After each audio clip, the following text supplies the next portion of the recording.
જ રાખજો તમે. ઓકે, ચાલો બધાને ગુડ મોર્નિંગ. અને હવે આપણે શરૂઆત કરી દઈએ, બરોબર?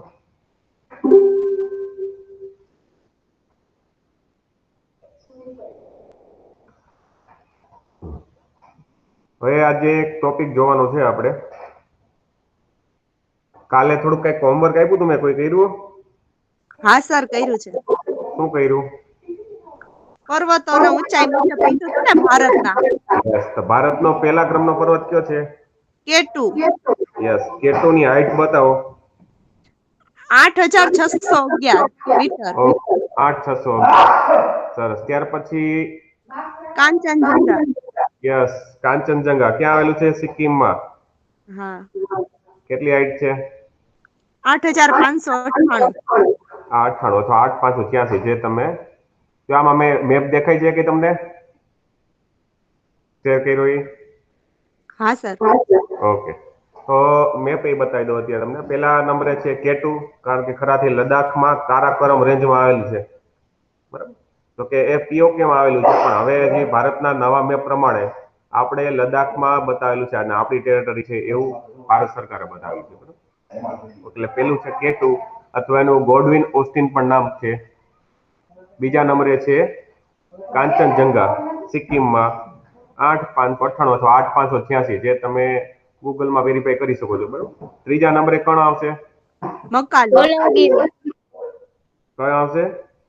મકાલુ. મકાલુની હાઈટ બોલો તો. એની 8481. ઓકે, ત્યાર પછી બોલો જી. ધવલગીરી. ધોલાગીરી. ઓકે, 8198.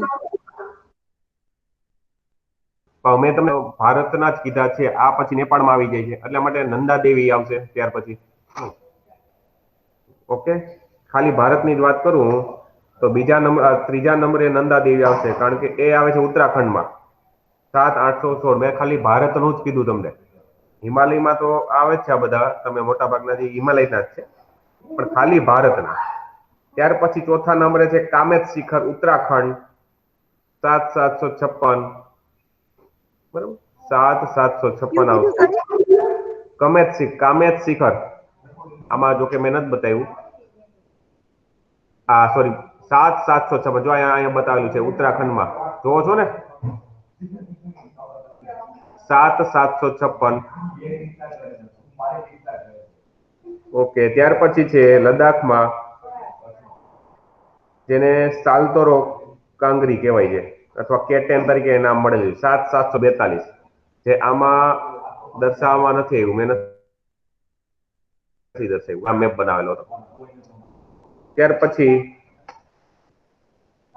લદ્દાખ છે પાછું પાંચમા નંબરે, બરાબર? સાસેર કાંગરી 7642. તમે ગૂગલ કરજો. ગૂગલમાં એટલું લખવાનું, the highest mountain peak of India, એટલે તમને આખું મહત્વના 10 છે એ બતાવી દેશે. અને આજે મેં દર્શાવ્યા છે એ ખાલી મહત્વના છે એટલા માટે. હવે હું તમને નીચેથી સ્ટાર્ટ કરીએ આપણે. ખાલી પર્વતમાળા જ છે. ઓકે, કેરળ અને તમિલનાડુને બેને ટચ થતી હોય તો અન્નામલાઈની ટેકરીઓ છે એ કેરળ અને તમિલનાડુમાં બેમાં વિભાજિત થયેલી છે. અને પશ્ચિમ ઘાટનું એમાં અન્નામલાઈનું સૌથી ઊંચું શિખર હોય તો અન્નામોડી છે, 2695 મીટર. ત્યાર પછી બીજું જ છે શિખર, કેરળ તમિલનાડુની બોર્ડર, નીલગિરી રેન્જ. એમાંય ખાસ કરીને દોદા બેટા 2637 મીટર. પછી તમિલનાડુમાં કાર્ડેમમની ટેકરીઓ આવેલી છે, 2695. ત્યાર પછી હજી આગળ વધી, તમને ખ્યાલ હોય તો એક ફરવાનું સ્થળ છે કોડાઈ કેનાલ, બરાબર? કોડાઈ કેનાલ. હવે જોવા જાય તો ઘણી વખત એક્ઝામમાં પ્રશ્ન પૂછાય છે, નીચેનામાંથી પશ્ચિમ ઘાટમાં કેટલા રાજ્યોનો સમાવેશ થાય છે? તો પશ્ચિમ ઘાટ એટલે ગુજરાતથી સ્ટાર્ટ કરો, સહ્યાદ્રી પર્વતમાળા છે ક્યાં સુધી લાગુ પડશે? તો કે તમિલનાડુ સુધી. કારણ કે નીલગિરીની પર્વતમાળા પણ પશ્ચિમ ઘાટનો એક ભાગ છે. તમિલનાડુ, કેરળ, કર્ણાટક, ગોવા આવી જશે, મહારાષ્ટ્ર આવી જશે, અને ગુજરાત. જોવા જાય તો 6 રાજ્યો છે એમાંથી શું કહેવાય, પશ્ચિમ ઘાટ વિસ્તરેલો છે આખે આખો, પશ્ચિમ ઘાટ, બરાબર. અને પૂર્વ ઘાટ છે એ તમિલનાડુથી લઈને ક્યાં સુધી, તો કે પશ્ચિમ બંગાળ સુધી. ઓકે. મહત્વના પર્વત શિખરો આમાં આપેલા છે. જોઈ લ્યો. સહ્યાદ્રી રેન્જમાં કળસુબાઈ, જે તમારી પીઆઈ નો પ્રશ્ન હતો, જેને ખરા અર્થમાં શેમાં બતાવવામાં આવેલું હતું, તો પૂર્વ ઘાટ, બરાબર. તો એ સહ્યાદ્રી રેન્જમાં આવેલું, ને સહ્યાદ્રી રેન્જ ક્યાં આવેલી છે, તો કે પશ્ચિમ ઘાટમાં. અને કળસુબાઈની હાઈટ છે 1646 મીટર. અને અહીંયા તમને ખ્યાલ હોય તો મહારાષ્ટ્રમાં મહાબળેશ્વર, બરાબર, પર્વતમાળા આવેલી છે. એમાં એક ઊંચું શિખર છે માથેરાન, 800 મીટર છે, બરાબર. ઓકે. ત્યાર પછી તમને ખબર હોય તો એક બીજો પ્રશ્ન પૂછાણો તો, પશ્ચિમ થી પૂર્વ તરફ બધી પર્વતમાળાને ગોઠવવાની. હા, રાજમહલ હિલ્સ ને એ બધું. બરાબર. જો રાજમહલ ક્યાં આવેલી છે, ઝારખંડમાં, એટલે એ સૌથી છેલ્લે આવશે. ત્યાર પછી છત્તીસગઢમાં મેકલ પર્વતમાળા છેલ્લેથી બીજા ક્રમે, છેલ્લેથી ત્રીજા ક્રમે અમરકંટક આવે છે. ત્યાર પછી સાતપુડા છે, સોરી, એના પછી મહાદેવ, બરાબર, પછી સાતપુડા, બરાબર. એટલે જો આ રીતે તમે પશ્ચિમ થી પૂર્વ ગોઠવો એટલે તમને ખ્યાલ આવી જાય. આ હું તમને મેપ શેર કરી દઈશ, પછી જોઈ લેજો. એટલે આવી રીતે ક્યારેક પર્વતમાળાના પશ્ચિમથી પૂર્વ ક્રમે પૂછાઈ જાય છે, અને પૂછાઈ ગયો આ વખતે પીએમાં. સાતપુડાનું ધૂપગઢ શિખર, એ એક્ઝામમાં પ્રશ્નમાં હતું, પણ કેવું હતું, કોષ્ટક સ્વરૂપમાં હતું, જોડકા જોડોમાં. સાતપુડા ધૂપગઢ 1350 મીટર, બરાબર. એટલે એ વસ્તુ યાદ રાખજો. પછી પંચમઢી છે એ વિધ્યાંચલ પર્વતમાળામાં આવે છે, મધ્યપ્રદેશ. રાજસ્થાનમાં આવેલી, જે ગુજરાત થી લઈને ક્યાં સુધી, તો કે હરિયાણામાં, ખરાતમાં દિલ્હી સુધી, દિલ્હીની રાયલસીમા સુધી એની ટેકરીઓના પૂંછડા અડી જાય છે. તો ઈ છે વિશ્વની સૌથી જૂનામાં જૂની કઈ, તો કે અરવલ્લી પર્વતમાળા. અરવલ્લી ગિરિમાળા વિશ્વની સૌથી જૂની પર્વતમાળા છે. અને વિશ્વની સૌથી લાંબી પર્વતમાળા હજી ગઈકાલે એક્ઝામ પૂછાઈ ગઈ, કઈ હતી, એન્ડીઝ. અને એમાંય અરવલ્લીમાં સૌથી ઊંચું શિખર ગુરુ શિખર, જોડકા સ્વરૂપે ગઈ પીઆઈ ની એક્ઝામમાં પ્રશ્ન પૂછાઈ ગયો, જે આબુમાં આવેલું છે. 1722 મીટર છે, 1722 મીટર. મતલબ પર્વતોનો પ્રશ્ન કોઈ ને કોઈ રીતે એક્ઝામમાં પ્રશ્ન પૂછાતો જ હોય છે. ઓકે. ત્યાર પછી આગળ વધો. જમ્મુ કાશ્મીર ને લદ્દાખનો એરિયા જે લઈ લઈએ આપણે. જો ખરા અર્થમાં આ બધી હિમાલયની પર્વતમાળાને વિભાજિત કર્યું તો 3 પ્રકારે વિભાજિત કરી શકાય છે. એક તો બૃહદ હિમાલય, પછી મધ્ય હિમાલય અને શિવાલિકની ટેકરીઓ. અને એક્ઝામમાં જો ઘણી વખત એક્ઝામમાં પ્રશ્ન પૂછાણો છે કે ભારત તરફની હિમાલયની કઈ પર્વતમાળા આવેલી, તો કે શિવાલિકની ટેકરીઓ, બરાબર. જોઈ લો. આ શિવાલિકની ટેકરીઓ છે નીચેના ભાગમાં આવે છે, એની ઉપર છે મધ્ય હિમાલય, અને એની ઉપર, બરાબર, તો એ છે બૃહદ હિમાલય. જમ્મુ કાશ્મીરમાં પીર પંજાલ છે, ત્યાર પછી નંગા પર્વત એ લદ્દાખ રેન્જમાં આવી જાય છે, કેટુ છે કારાકોરમમાં આવી જાય છે, ત્યાર પછી ગુલમર્ગ અને પહલગામ એ પણ લદ્દાખમાં આવી જાય. ત્યાર પછી નીચે છે હિમાચલ પ્રદેશમાં ડેલહૌસી, કુલ્લુ અને કસોલી ગિરિમથક. અને ઉત્તરાખંડમાં જોવા જાય તો નંદા દેવી મહત્વનું શિખર છે. ત્યાર પછી નેપાળમાં ઘણા બધા શિખર છે, એમાં ખાસ કરીને વિશ્વનું સૌથી ઊંચું શિખર આમાં દર્શાવ્યું નથી મેં, પણ તમારે યાદ રાખવાનું કયું છે, સાગરમથા, નેપાળની સ્થાનિક ભાષામાં, અને જેને આપણે શું માઉન્ટ એવરેસ્ટ કહીએ છીએ, સૌથી હાઈએસ્ટ પીક. અને તમને ખ્યાલ હોય તો 2020માં હમણાં ગયા મહિનામાં જ એની હાઇટમાં વધારો થયો છે. કોઈને ખ્યાલ છે કેટલી હાઇટમાં વધારો થયો છે? 86. માઉન્ટ. ઓકે. ઓકે. એની હાઇટ આખી બોલી જાવ જી ટોટલ. 8648, 8848.83 મીટર. હા. ઓકે, સરસ સરસ. એટલે આ હવે નવી હાઇટ બની છે. અને આ નેપાળમાં આવેલા સાગરમથા, જેને આપણે શું કહીએ છીએ, માઉન્ટ એવરેસ્ટ, આ હાઇટ માપવાનું કામ કોણે કર્યું? ચાલો, ક્યાં બે દેશોએ મળીને કામ કરેલું? નેપાળ અને ચીન. વેરી ગુડ, સરસ. ચીન અને નેપાળ, વેરી ગુડ. આવો પ્રશ્ન જો એક્ઝામમાં પ્રશ્ન પૂછી શકાશે. હવેની એક્ઝામમાં આવો પ્રશ્ન છે મહત્વ ધરાવશે. ગઈ પીઈમાં કરંટ અફેર કેવું હતું કે સાવ જૂનું કરંટ અફેર પૂછ્યું હતું. કારણ કે આપણે માની શકીએ કે કદાચ પેપર નીકળી ગયા હોય અને કદાચ એમાં તફાવત ચેન્જીસ ના કર્યા હોય એટલા માટે જૂનું. તો એવી જ રીતે એસટીઆઈ નું પેપર પણ નીકળી ગયેલું જ છે. હવે તમારે ખાલી દેવા જવાનું છે. કારણ કે તમને ખ્યાલ હોય તો પીઆઈ અને એસટીઆઈ બેની વચ્ચે એક રવિવારનો ફેર હતો, જે આપણે જૂના શેડ્યુલ પ્રમાણે કહી. પણ આ શેડ્યુલ પ્રમાણે શું કરી દીધું છે, પીઆઈ ને જાન્યુઆરીમાં નાખ્યું અને એસટીઆઈ ને માર્ચમાં નાખ્યું. એટલે તમે થોડુંક સર ધ્યાન. નવી હાઈટ કેટલી? શું કહો છો? નવી હાઈટ કેટલી થઈ? ઓકે, નવી હાઈટ છે 8,848. લખી નાખો તમે તારે લખવું હોય તો. નવી height 8,848.83.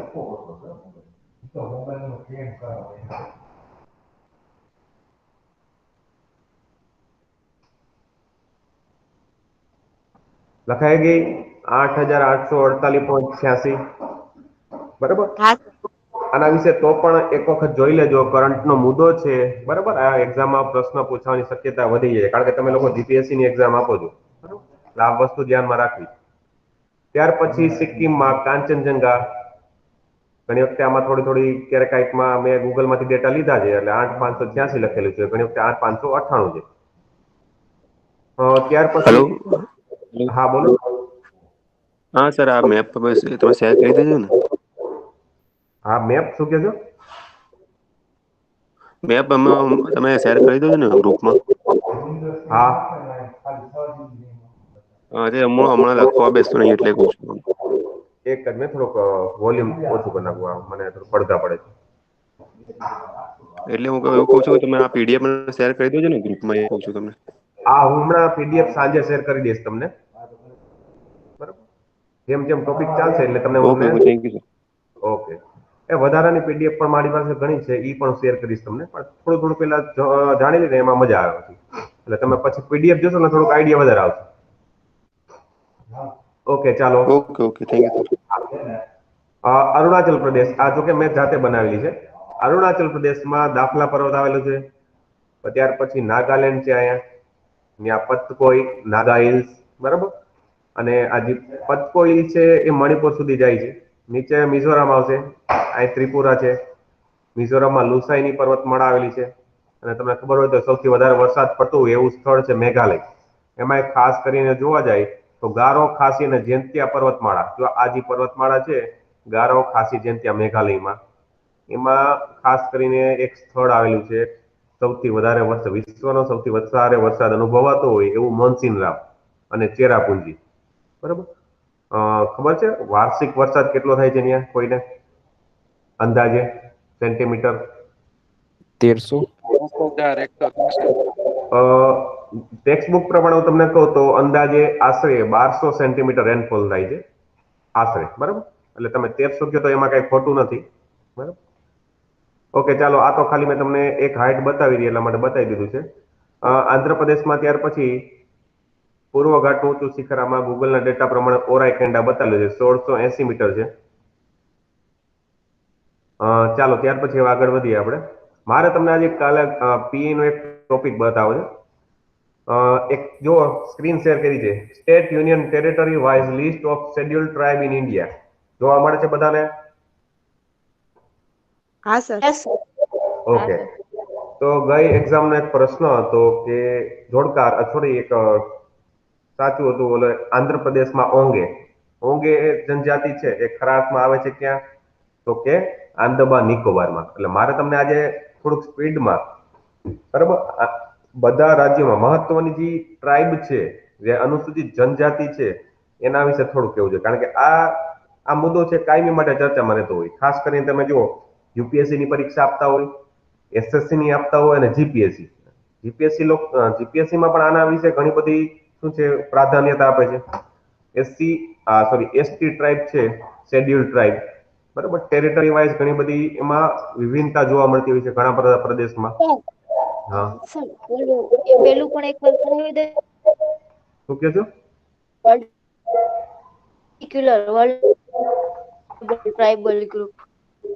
Particular vulnerable tribal group જે છે ને, પીવીજીટી. ઓકે, પીજીવીટી. હા, એ પણ હું કરાવીશ. હા. તો અત્યારે હું તમને શું કહું છું, મારે ખાલી તમને કેટલી ટ્રાઇબ છે મહત્વની હું તમને અત્યારે કહેતો જાઉં છું. પછી તમને ઓકે સર. પીસીસી છે પર્ટિક્યુલર વનરેબલ ટ્રાઇબ, બરાબર, એ હું તમને પછી કરાવવાનો છું. અ, આ જે લિસ્ટ છે એ મેં બનાવેલું નથી, આ છે ભારત સરકારનો લિસ્ટ છે. ભારત સરકારના જે જનજાતિ મંત્રાલય છે એમાંથી ડાઉનલોડ કરેલું છે, એટલા માટે આમાંથી કઈ બહાર જવાની શક્યતા રહીએ નહીં, બરાબર.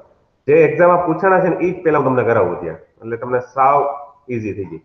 તમને ખ્યાલ હોય તો અ, પેલા ક્યાં હતા, ઓડિશા, જે પૂછાણા છે ને એ જ તમે કહું. તમને ખ્યાલ હોય તો એક મધ્યપ્રદેશ અને મેં તમને ગઈકાલે કીધું હતું ઉત્તર પ્રદેશમાં એક જનજાતિ જોવા મળે છે, અગરિયા. રેડી? ગઈકાલનો પ્રશ્ન આવી ગયો, આ અગરિયા. હા સર. અને હા સર. અગરિયા yes sir. પ્રદેશમાં જોવા મળે અને યુપીમાં જોવા મળે. એટલે આ બે વસ્તુ તમારે યાદ રાખવાની. પછી ઓડિશામાં ખોંડ હતી ને, હા સર, કોણ? ખોંડ કે બોંડા, જો આ રહી 31 નંબરની 31 ખોંડ, આ ઓડિશામાં આવશે. રેડી? આ ગઈકાલે પીએની એક્ઝામમાં પૂછાયેલી. તમિલનાડુમાં પૂછાઈ ગઈ હતી, કઈ હતી બોલો તો?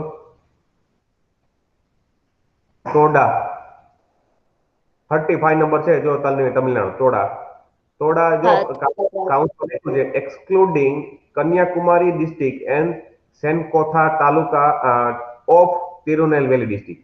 એટલે સૌથી વધારે ત્યાં એમાં પ્રમાણ જોવા મળે છે ટોડા જનજાતિનું, બરોબર. એટલે તમિલનાડુ. ત્યાર પછી કયું હતું બોલો તો, જરીક યાદ દેવડાવો તો.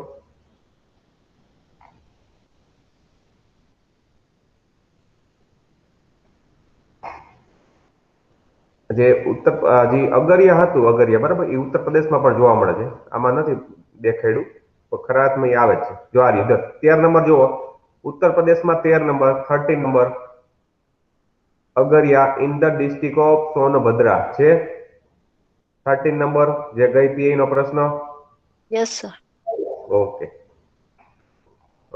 ત્યાર પછી હવે ઓંગે, યસ, જો આંદામાન નિકોબારનું ઓંગે પૂછાઈ ગયું. નંબર 4 જો આંદામાન નિકોબારમાં નંબર 4 ONGES ઓંગે, બરાબર. એટલે આંધ્રપ્રદેશમાં ઓંગે નથી પણ ક્યાં આવેલું છે?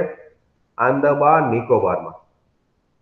એટલે આ જે વસ્તુ છે તાત્કાલિક તમને યાદ નહીં રહી, આ તમારે 4 થી 5 વાર થોડું રિવિઝન કરવું પડે છે, બરાબર. હવે આના બાબતમાં હું તમને મેપ જ બતાવી દઉં તો કેમ રહીએ? મેપમાંથી જ આપણે જોઈ લઈએ. ઓકે, પેલા જે પૂછાઈ ગયા છે એ જ મેપ તમને બતાવી દઉં. ચાલો, રેડી? ઉત્તર પ્રદેશ ક્યાં ગયું? આ રહી, જો ઉત્તર પ્રદેશમાં જો સ્ટાર કરેલું છે અગરિયા, દેખાય છે બધાને? હા સર. ઓકે, અગરિયા. ત્યાર પછી ઓડિશામાં આવી જાય ખોંડ અથવા આર્યુ. ખોંડ છે, ખોંડ અને બોંડા બે યાદ રાખજો. આ ખોંડ પૂછાઈ ગયું છે. ખોંડ પૂછવાનું હતું, બોંડા મને યાદ નથી અત્યારે. મોટા પૂછાણું તો સર. આ બોંડા, ચાલો તો એ આમાં છે જ, ઓડિશામાં. ઓકે. ત્યાર પછી તમિલનાડુમાં આમાં આર્યુ ટોડા છે, એ બોર્ડર ઉપર બતાવ્યું છે. દક્ષિણ ભારતની સૌથી મોટી જનજાતિ ટોડા, એ ખાસ કરીને એ તમિલનાડુ, સોનભદ્રા ડિસ્ટ્રિક્ટ અને તિરુનેલવેલી, બરાબર, યાદ રાખજો. અને આંદામાન નિકોબારમાં ઓંગ દેખાય છે, લઘુ આંદામાનની સામે તા કરેલું છે ઓંગ. રેડી? ક્લિયર બધાને? Yes sir. ઓકે. ત્યાર પછી આંધ્રપ્રદેશમાં જાઓ તો હવે હું તમને બધી જનજાતિ બતાવી દઉં છું. આંધ્રપ્રદેશમાં યેરુકાલા, ગોંડ, બંજારા અને કોયા. એમાં ખાસ કરીને ગોંડ જુઓ, ભારતનો સૌથી મોટો જનજાતિ જૂથ છે ગોંડ. અને દક્ષિણ ભારતની સૌથી મોટી જનજાતિ હોય તો ટોડા, અને ભારતનો સૌથી મોટો જનજાતિ જૂથ કે તો ગોંડ. આ વસ્તુ યાદ રાખજો. ત્યાર પછી તમિલનાડુ જુઓ, તમિલનાડુમાં ક્યાં ક્યાં? મલૈયા, ઉડિયાન અને ટોડા. આમાં શું છે, આ મેપમાં મહત્વના છે એ જ બતાવેલા છે, ઉડિયાન, મલૈયા અને ટોડા.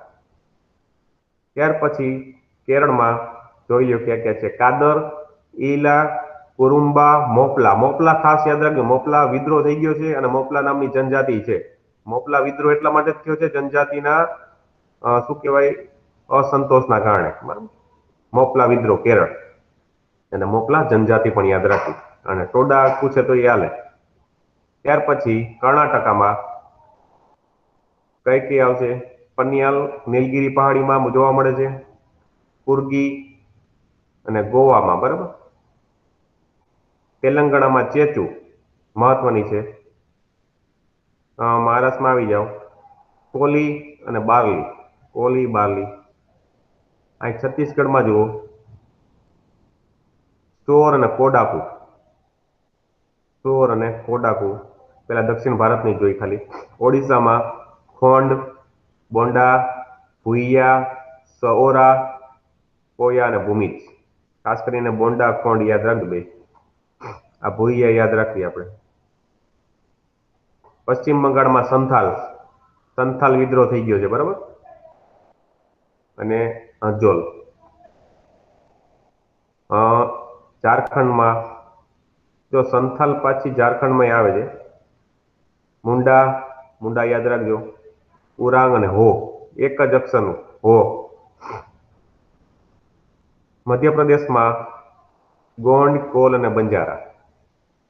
હવે આપણે ગુજરાતમાં જોઈ લઈએ. ગુજરાતનું બધાને ખ્યાલ જ છે.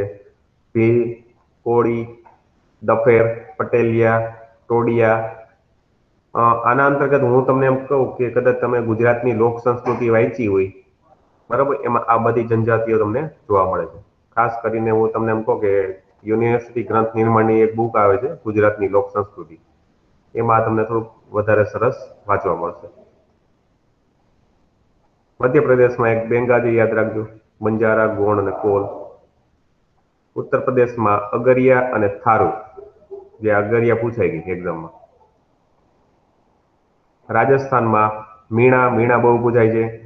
ભીલ છે, બે જગ્યાએ આવશે, ગુજરાત, રાજસ્થાન. ગરાસિયા, મેરાત, સહરિયા, બરાબર. આ રાજસ્થાનની છે આખી. સિક્કિમમાં જુઓ, શેરપા, લેપચા અને ભૂટિયા. શેરપા, લેપચા અને ભૂટિયા, બરાબર, યાદ રાખીએ આપણે. અરુણાચલ પ્રદેશમાં મિસમી પૂછાઈ ગઈ છે, ડફલા પૂછાઈ ગઈ છે, અબોર અને નીસી યાદ રાખવી આપણે, બરાબર. અને સમીકીર યાદ રાખજો. ડીમાસ. નાગાલેન્ડમાં બોડો યાદ રાખજો. જો કે આસામમાં નાગાલેન્ડમાં બેમાં છે. મણિપુરમાં કુકી, મિઝોરમમાં લુસાઈ પર્વતમાળાના નામ ઉપરથી લુસાઈ. આ વસ્તુ યાદ રાખજો. અને મેઘાલયમાં અંગામી અને ખાસી, જે ખાસી નામની પર્વતમાળાના નામ ઉપરથી. હવે ઉત્તરાખંડમાં આવી જાઓ, જોનસોરી, બુક્સા અને ભોટિયા. આ બુક્સા એક એક્ઝામમાં પૂછાઈ ગઈ છે, જોનસરી પૂછાઈ ગઈ છે. હિમાચલ પ્રદેશમાં આ ગદદી, એટલે ખાલી ગદ્દી યાદ રાખો તો ચાલશે. અને ગદ્દી ઉપરથી તમને બીજું કઈ યાદ આવે છે કોઈને? ગિદ્દા. હા, એટલે પંજાબમાં તમને ખબર હોય તો ભાંગડા હા, ખાય છે. પંજાબ ભાંગડા, ગિદ્દા.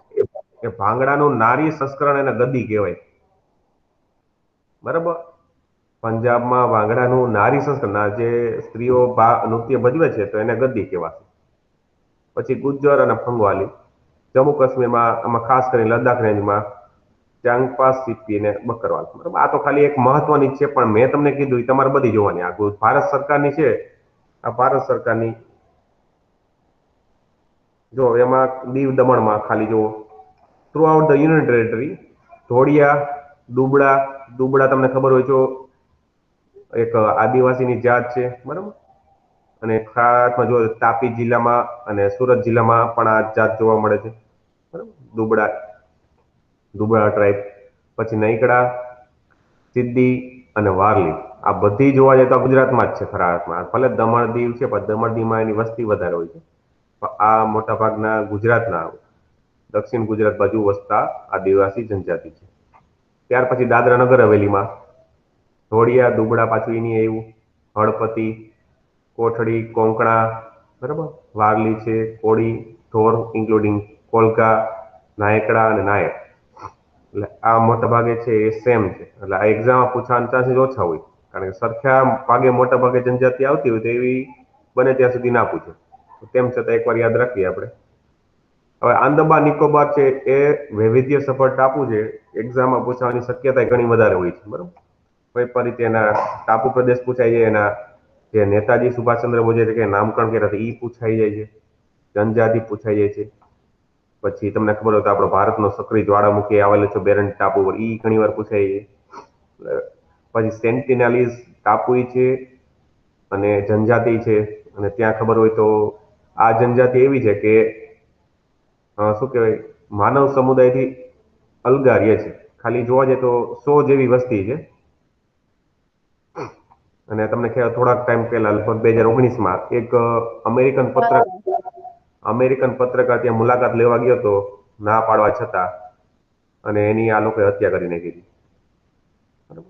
પછી ઓંગે, નિકોબારીઝ, જારવાસ, સોમપેન્સ, બરાબર, આંદમાનીસ, ચરિયાર, કોરા, ટાબો, બો, ગેરે, કેડા, બી, બલવા વગેરે જેવી બરાબર જનજાતિ અહીં જોવા. હું આ પીડીએફ શેર કરી દઈશ આ આપણે સાંજ સુધીમાં. સર ઓલો મેપ હતું ને એ કરી દેજો. હા હા, બે બે બે છે બરાબર. હવે આ મોટાભાગની જનજાતિ છે, ઘણી બધી છે. એટલે તમે લોકો શું આ બધી અત્યારે આપણે વન બાય વન નથી ચેક કરતા, પણ તમે લોકો ઘરે બેઠા બેઠા જ્યારે ફ્રી થાવ ત્યારે જોઈ લેવું એકવાર, કારણ કે આ વિષય શું છે, વારંવાર રિવિઝન કરવાથી યાદ રહેશે. તાત્કાલિક એક સાથે જોવાથી કાંઈ યાદ રહીએ નહીં. એટલે જો ઘણી બધી છે, જોવા જઈએ તો અંદાજે 14 જેટલા પેજ છે, પણ વારંવાર રિવિઝન કરશો એટલે કાંઈ વાંધો આવશે નહીં. હવે બીજી વસ્તુ મારે તમને એક ટોપિક કરાવવું છે, એ છે પૃથ્વીની ગતિ.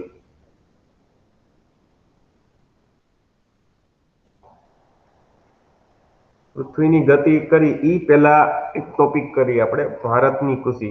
તમને ખ્યાલ હોય તો ભારતની કૃષિનો એક પ્રશ્ન પૂછાઈ ગયો પીએમાં, કપાસનો હતો કંઈક, યાદ આવે છે કોઈને? હા સર. હા સર. કે કપાસને આટલું તાપમાન જોઈને, આટલો વરસાદ જોઈને, આવી જમીન જોઈ, એ બધી હા સર.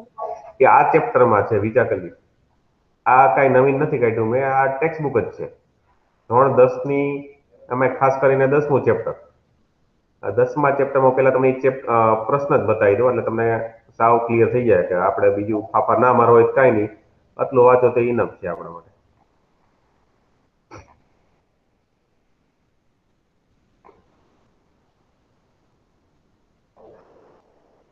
હવે જો દેખાય છે, કપાસ રોકડિયો પાક છે.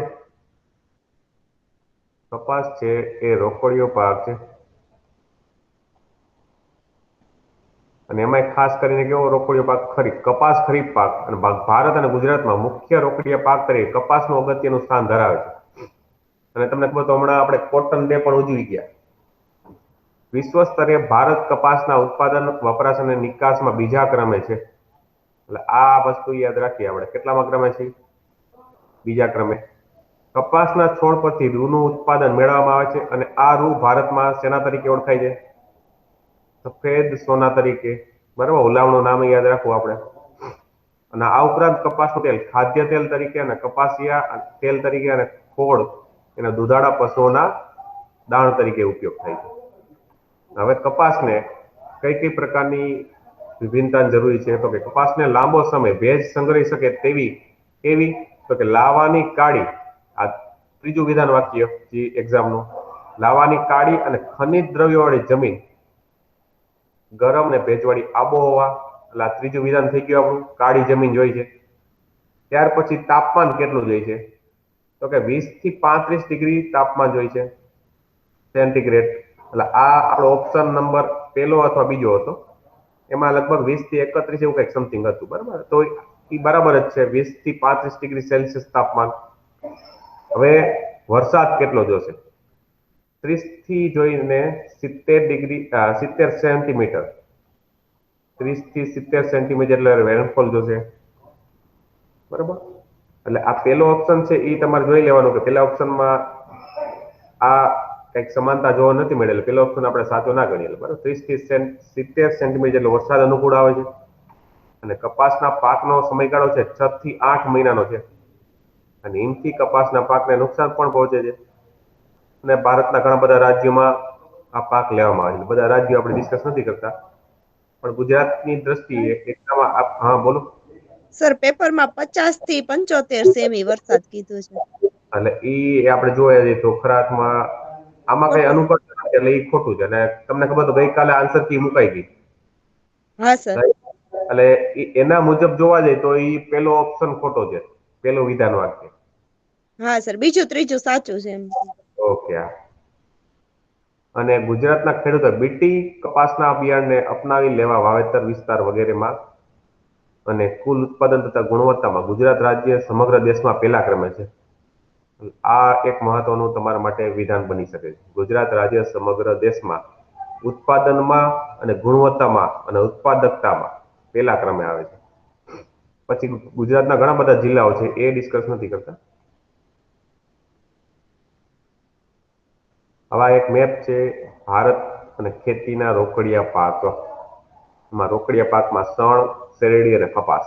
હવે તમે ખાલી હું તમને બે જ વસ્તુ જોવાનું કહું છું અત્યારે, શણ અને કપાસ. આ બે જ વસ્તુ જોવો, જ્યાં ગ્રીન અને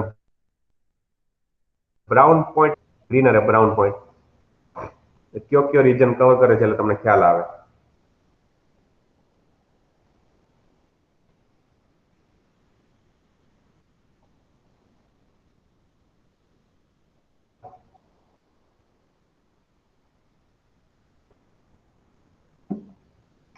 ગુજરાત, મહારાષ્ટ્રનો રીજન કવર કરે છે. ત્યાર પછી તમિલનાડુમાં થોડોક પોર્શન આવી જાય છે અને ત્યાર પછી જોવું હોય તો રાજસ્થાન ને પંજાબ.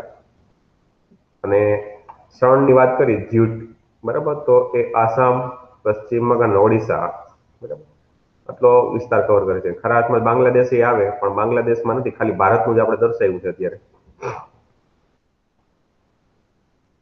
ઓકે, હવે આ જે કૃષિ નામનો ટોપિક છે હવે આપણે ડિટેલમાં કરીશું, બરાબર.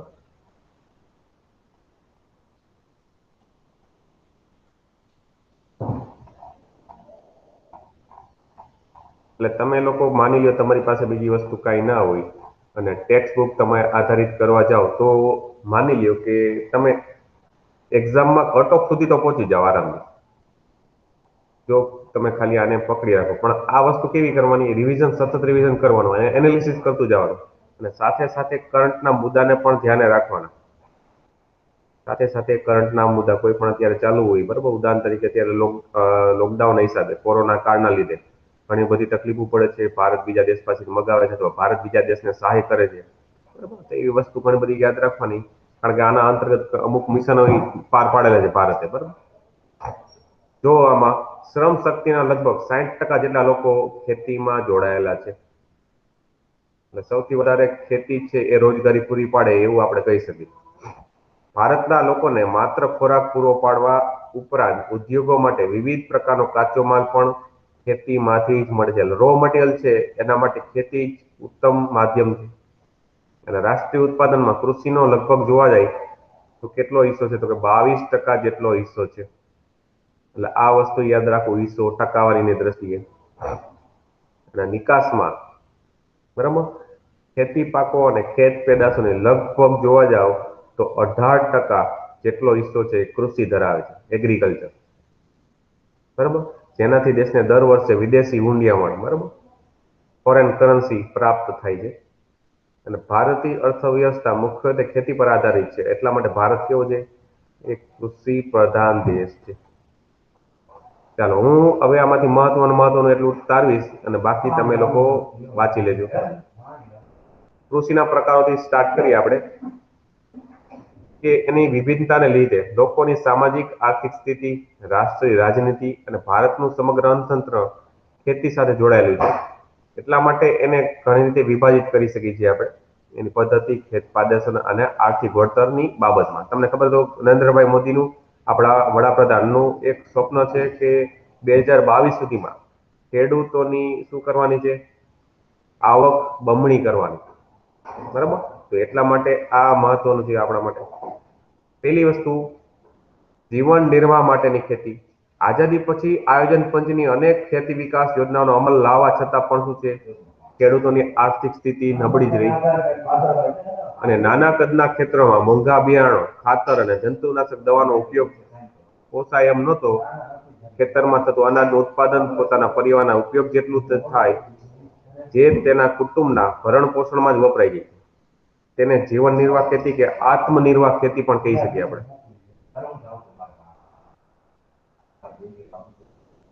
આથી જ ભારતીય ખેતી માટે આજે પણ મોટાભાગના વિસ્તારમાં આ પ્રકારની ખેતી જોવા મળે છે, પોતાનું જીવન નિર્વાહ ટકાવી રાખવા માટે. પણ તમને ખબર જ છે કે આના માટે આપણે હરિયાળી ક્રાંતિ કરી છે, બરાબર. બીજા દેશ માટે નિર્ભર ના રહેવું પડે વગેરે વગેરે, અને ખેત ઉત્પાદન વધારે થાય, ખેડૂતોની આવક વધે, એવા ઘણા બધા પ્રયત્નો થયા છે. નંબર 2, સૂકી ખેતી, ડ્રાય એગ્રીકલ્ચર. વરસાદ જ્યાં ઓછો પડે છે, ઉદાહરણ તરીકે રાજસ્થાન, કચ્છ વગેરેમાં સિંચાઈની અપૂરતી સગવડ અને માત્ર વરસાદ ઉપર આધારિત હોય એવા વિસ્તારમાં પાણી સંગ્રહ કરીને, બરાબર, આ પ્રકારની ખેતી થાય છે, જેને સૂકી ખેતી કહે છે. ઉદાહરણ તરીકે કેવા પાકો? તો કે જુવાર, બાજરી અને કઠોળ, બરાબર. આ સૂકી ખેતીના ઉદાહરણો છે. ખાસ કરીને જોવા જઈએ તો ગુજરાતમાં ભાલ પ્રદેશમાં ચોમાસું પૂરું થયા બાદ ભેજવાળી જમીનમાં આ રીતે ઘઉં અને ચણાનો પાક લેવાય છે. ભાલ પ્રદેશ યાદ રાખો તમારે. કયો ભાલ પ્રદેશ? ભાલ પ્રદેશમાં હાલમાં કોની ગણના થશે? ગુજરાતના. અમદાવાદ જિલ્લો. ઓકે. ગુજરાતના હાલના ભાલ પ્રદેશમાં અમદાવાદ, ભાવનગર અને બોટાદ. તમને ખબર હોય તો 2013માં બોટાદ જિલ્લાની રચના થયેલી છે અમદાવાદ ભાવનગરમાંથી. અને અમદાવાદ અને ભાવનગરની થોડીક એમાંથી પોર્શન કાપીને કેમાં સમાવેશ થયેલો છે? તો કે બોટાદમાં. અને ભાલ પ્રદેશમાં ભાલિયા, ચાસિયા અને દાઉદ ખાની ઘઉં પણ વખણાય છે. રેડી? ત્યાર પછી આદ્ર ખેતી, જ્યાં વરસાદનું પ્રમાણ વધુ અને સિંચાઈની સગવડ પણ વધુ તેવા વિસ્તારોમાં આદ્ર ખેતી થાય છે. વરસાદ ન પડે કે ઓછો પડે ત્યારે સિંચાઈ દ્વારા વર્ષમાં એક કરતા વધુ પાક લેવામાં. ઉદાહરણ તરીકે કેવા? રોકડિયા પાક, મિક્સ પાકોમાં તો કે ડાંગર, શેરડી, કપાસ, ઘઉં અને વિવિધ પ્રકારના શાકભાજીની ખેતી. એટલે આ એક પ્રકારે આદ્ર ખેતીની કહી શકીએ આપણે. ત્યાર પછી શું ખેતી? જે મોટે ભાગે જોવા જાય તો ઉત્તર પૂર્વ ભારતમાં ખાસ કરીને આ પ્રકારની ખેતી જોવા મળે છે, જેમાં જંગલોમાં વૃક્ષો કાપીને, બરાબર, સાફ કરીને વગેરે પ્રકારે આ પ્રકારની ખેતી કરે. 2-3 વર્ષ પ્રકારની આ ખેતી થાય છે. ત્યાર પછી જમીનની ફળદ્રુપતા પૂરી થઈ એટલે એ પ્રદેશ છોડીને બીજી જગ્યાએ જાય. એટલા માટે શું કહેવાય એને? સ્થળાંતર કર્યું. એટલા માટે સ્થળાંતરિત ખેતી અથવા ઝૂમ ખેતી, જેમાં મોટા ભાગે ધાન્ય પાકો, બરાબર, શાકભાજી વગેરે પ્રમાણમાં ઉગાડવામાં આવે છે. ત્યાર પછી બાગાયતી. બાગાયતી ખેતી એક પ્રકારે ખાસ પ્રકારની છે, જેમાં ઉદાહરણ તરીકે રબર, ચા, કોફી, કોકો, નાળિયેર, પછી વિવિધ પ્રકારના ફળો છે, બરાબર. એ બાગાયતી ખેતી. ખાસ કરીને તમારામાં એક મહત્વનું યાદ રાખવું, રબર, ચા અને કોફી. રબર, ચા અને કોફી ખાસ યાદ રાખવા. કેવી ખેતીના ઉદાહરણો છે? તો કે બાગાયતી ખેતી, બરાબર. એટલે આ વસ્તુ યાદ રાખવી તમારે, બાગાયતી. ત્યાર પછી સઘન ખેતી, જ્યાં સિંચાઈની સુવિધા અવેલેબલ હોય ત્યાં રાસાયણિક ખાતરો, કીટનાશકો વગેરે પ્રકારના યંત્રનો વગેરેનો ઉપયોગ કરીને આ પ્રકારની ખેતી થાય છે, જેને સઘન ખેતી કહી છે. જેમાં ઉદાહરણ તરીકે રોકડિયા પાકોનું વાવેતર વધારે થાય છે. ઉદાહરણ તરીકે પંજાબ, હરિયાણાનો પ્રદેશ. અહીં હેક્ટર દીઠ ઉત્પાદનમાં ખૂબ જ વધારો જોવા મળે છે, બરાબર. એટલા માટે એને વ્યાપારી ખેતી પણ કહેવામાં આવે છે, સઘન ખેતીને, બરાબર, વ્યાપારી ખેતી. ઓકે. ત્યાર પછી કૃષિ પદ્ધતિઓ, એગ્રીકલ્ચર ટેકનિક. હવે આ બહુ મહત્વનો મુદ્દો છે. જો કૃષિ તમે ચેપ્ટર ભણતા હોય એટલે ખાસ કરીને આને સાથે ઇકોનોમિક્સને સાંકળી લેવું. કારણ કે તમે માની લો કે ઇકોનોમિક્સના ચેપ્ટર જોતા હોય એમાં ખાસ કરીને ભારત સરકારની ઘણી વિવિધ પ્રકારની યોજનાઓ છે કૃષિને આગળ વધારવા માટે, બરાબર. ઘણી પ્રકારની યોજનાઓ નરેન્દ્ર મોદી સરકાર અથવા તો જે હાલની સરકારે જે ઘણા બધા પગલાઓ લીધેલા છે, ભૂતપૂર્વ સરકારો પણ લીધેલા છે, તેના માટે કે આપણો ભારત એક કૃષિ પ્રધાન દેશ છે, જો ખેતીમાં જ ઉત્પાદન ઓછું થાય તો ઘણી બધી તકલીફો ઊભી થાય છે. એટલે એટલા માટે આ મહત્વનું છે આપણા માટે. અને એટલા માટે 2022માં ખેડૂતોની આવક ડબલ થાય એવા પ્રકારના શું કહેવાય પ્રયત્નો થયા છે. ને એના અંતર્ગત તમને ખબર તો 3 પ્રકારના કૃષિ બિલ બહાર પાડ્યા છે અને પસાર થઈ ગયા છે. એટલા માટે દિલ્હીમાં, બરાબર, પંજાબ અને હરિયાણા વગેરે જેવા ખેડૂતો છે આના બિલનો વિરોધ કરે છે. એટલે એ ખાસ મુદ્દો જોઈ લેવો. ઓકે, ત્યાર પછી જો કૃષિ પદ્ધતિમાં પેલું સજીવ ખેતી. જે પ્રમાણે રાસાયણિક ખાતર અને કીટનાશકોનો વપરાશ વધી રહ્યો તેનાથી રસાયણોની નુકસાનકારકતા શું છે આપણા વૈવિધ્ય ઉપર આધાર રાખે અથવા તો શું કહેવાય ઘણી બધી અસર કરે છે. ઉદાહરણ તરીકે અનાજ, શાકભાજી તથા ફળોમાં રસાયણો અને જંતુનાશકોની હાજરીને લીધે લોકોના સ્વાસ્થ્ય પર ઘણી બધી અસર થાય છે. એટલા માટે હવે તમને ખબર હોય તો માણસો જૈવિક ખેતી ઉપર આગળ વધ્યા છે. ઉદાહરણ તરીકે હમણાં જ એક કરંટનો મુદ્દો તમને કહું, કોઈને યાદ છે? હાલમાં ભારત સરકારે, તાજેતરની વાત છે, ભારત સરકારે કયા કેન્દ્ર શાસિત પ્રદેશને જૈવિક, Lakshadweep. Yes, very good, very good, જૈવિક સ્ટેટ તરીકે માન્યતા આપેલી? તો કે એ છે લક્ષદ્વીપ. વેરી ગુડ, તમે કરંટ અફેર સારું છે, બરાબર. એટલે જો આવી રીતે તમે યાદ રાખો. અને ભારતનું પહેલું જૈવિક સ્ટેટ કયું છે? સિક્કિમ. વેરી ગુડ, સરસ, વેરી ગુડ. તો સિક્કિમ યાદ રાખવું, તમારે હાલનું લક્ષદ્વીપ યાદ રાખવું. અને મોટા ભાગે હવે જૈવિક ખેતી કરવા મળે છે કારણ કે એમાં રસાયણોનો, કીટકનાશકનો ઉપયોગ નથી કરતા, પણ આયુર્વેદિક પદ્ધતિથી પણ એક પ્રકારે ખેતી થાય છે. એટલા માટે નુકસાન થતું નથી.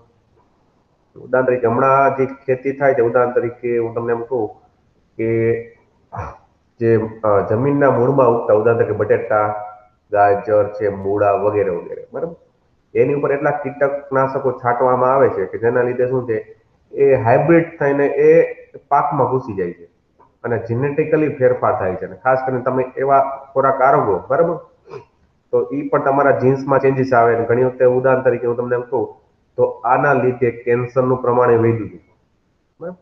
તો આવી બધી વસ્તુ છે, ઘણી બધી આપણી હેલ્થ ઉપર અસર કરે છે. એટલા માટે હવે જૈવિક ખાતર વગેરે વગેરે, બરાબર, ઉપયોગ કરવામાં. હા, બેટી કોટન ઉપર કંઈક એવું રિસર્ચ કરવામાં આવ્યું હતું હમણાં જ ઇન્ડિયામાં. હા, એટલે આવી વસ્તુ શું બનતી હોય છે. તમે થોડુંક છે ને કરંટ ઉપર થોડુંક ધ્યાન આપજો, બરાબર. સજીવ ખેતી એટલે ખેતીની એવી પદ્ધતિ જેમાં યુરિયા કે બીજા કોઈ પણ પ્રકારના રાસાયણિક ખાતરો અને જંતુનાશકનો ઉપયોગ કરવામાં આવતો નથી. અને પાકના પોષણ માટે કેવું ખાતર? છાણિયું ખાતર, અળસિયાનું ખાતર, બરાબર, પછી કમ્પોસ્ટ ખાતર વગેરે તથા પાક સંરક્ષણ માટે જો ગોમૂત્ર, લીમડાનું દ્રાવણ, બરાબર, છાસ વગેરેનો ઉપયોગ કરવામાં આવે છે. અને સજીવ ખેતી, જૈવિક ખેતીની પેદાશો પોષણયુક્ત હોય છે અને એમાં કુદરતી સ્વાદ, મીઠાશ અને સોડમ, તેમાં વધુ ખનિજ, વિટામિન અને જીવનશક્તિ આપવા તત્વો ભરપૂર હોય છે. એટલા માટે જૈવિક ખેતી પેદાશોની અત્યારે ખૂબ જ માંગ છે. એટલે ખેડૂતને વળતર મળે એવા ઘણા બધા સારા પ્રયત્નો થઈ રહ્યા છે. સજીવ ખેતી યાદ રાખજો. સાથે સાથે આના કરંટના મુદ્દાઓ, બરાબર. ટકાઉ ખેતી, જેને સસ્ટેનેબલ એગ્રીકલ્ચર કહેવાય છે. હવે આ ખેતીમાં જમીનની ફળદ્રુપતા લાંબા સમય સુધી જળવાઈ રહે તે માટે પાકની ફેરબદલી કરતા રહેવું. ઉદાહરણ તરીકે એક વર્ષે માની લો કે ઘઉંનો પાક લીધો તો બીજા વર્ષે કઠોળ લ્યો વગેરે વગેરે. પોષક માટે રાસાયણિક ખાતરનો જરૂરિયાત પૂરતો જ ઉપયોગ કરવો. કીટક અને નીંદણ નિયંત્રણ માટે જંતુનાશકોને બદલે જૈવિક નિયંત્રક, જળ સંરક્ષણ વગેરે બાબતની કાળજી લેવામાં આવે. જે લોકો આમાંથી ખેડૂત પુત્રો છે એને વધારે આમાં મારા કરતા વધારે આઈડિયા છે કે આમાં શું શું વસ્તુ કરતા હોય છે, બરાબર. એટલે ઘણા લોકો છે આમાં હવે જૈવિક ખેતી તરફ આગળ વધ્યા છે. મિશ્ર ખેતી, અને આ ખેતીની સાથે સાથે શું તો કે પશુપાલન, મરઘા બચકા પાલન, જેને પોલ્ટ્રી ફાર્મિંગ કહેવાય છે, મધમાખી ઉછેર, મત્સ્ય ઉછેર, જે પીસી કલ્ચર કહેવાય છે, એપી કલ્ચર કહેવાય છે, બરાબર, વગેરે પ્રકારની ખેતીઓ છે ને એમાં શું કહેવાય છે? મિશ્ર ખેતી. હવે જુઓ ભારતની કૃષિ પેદાશો,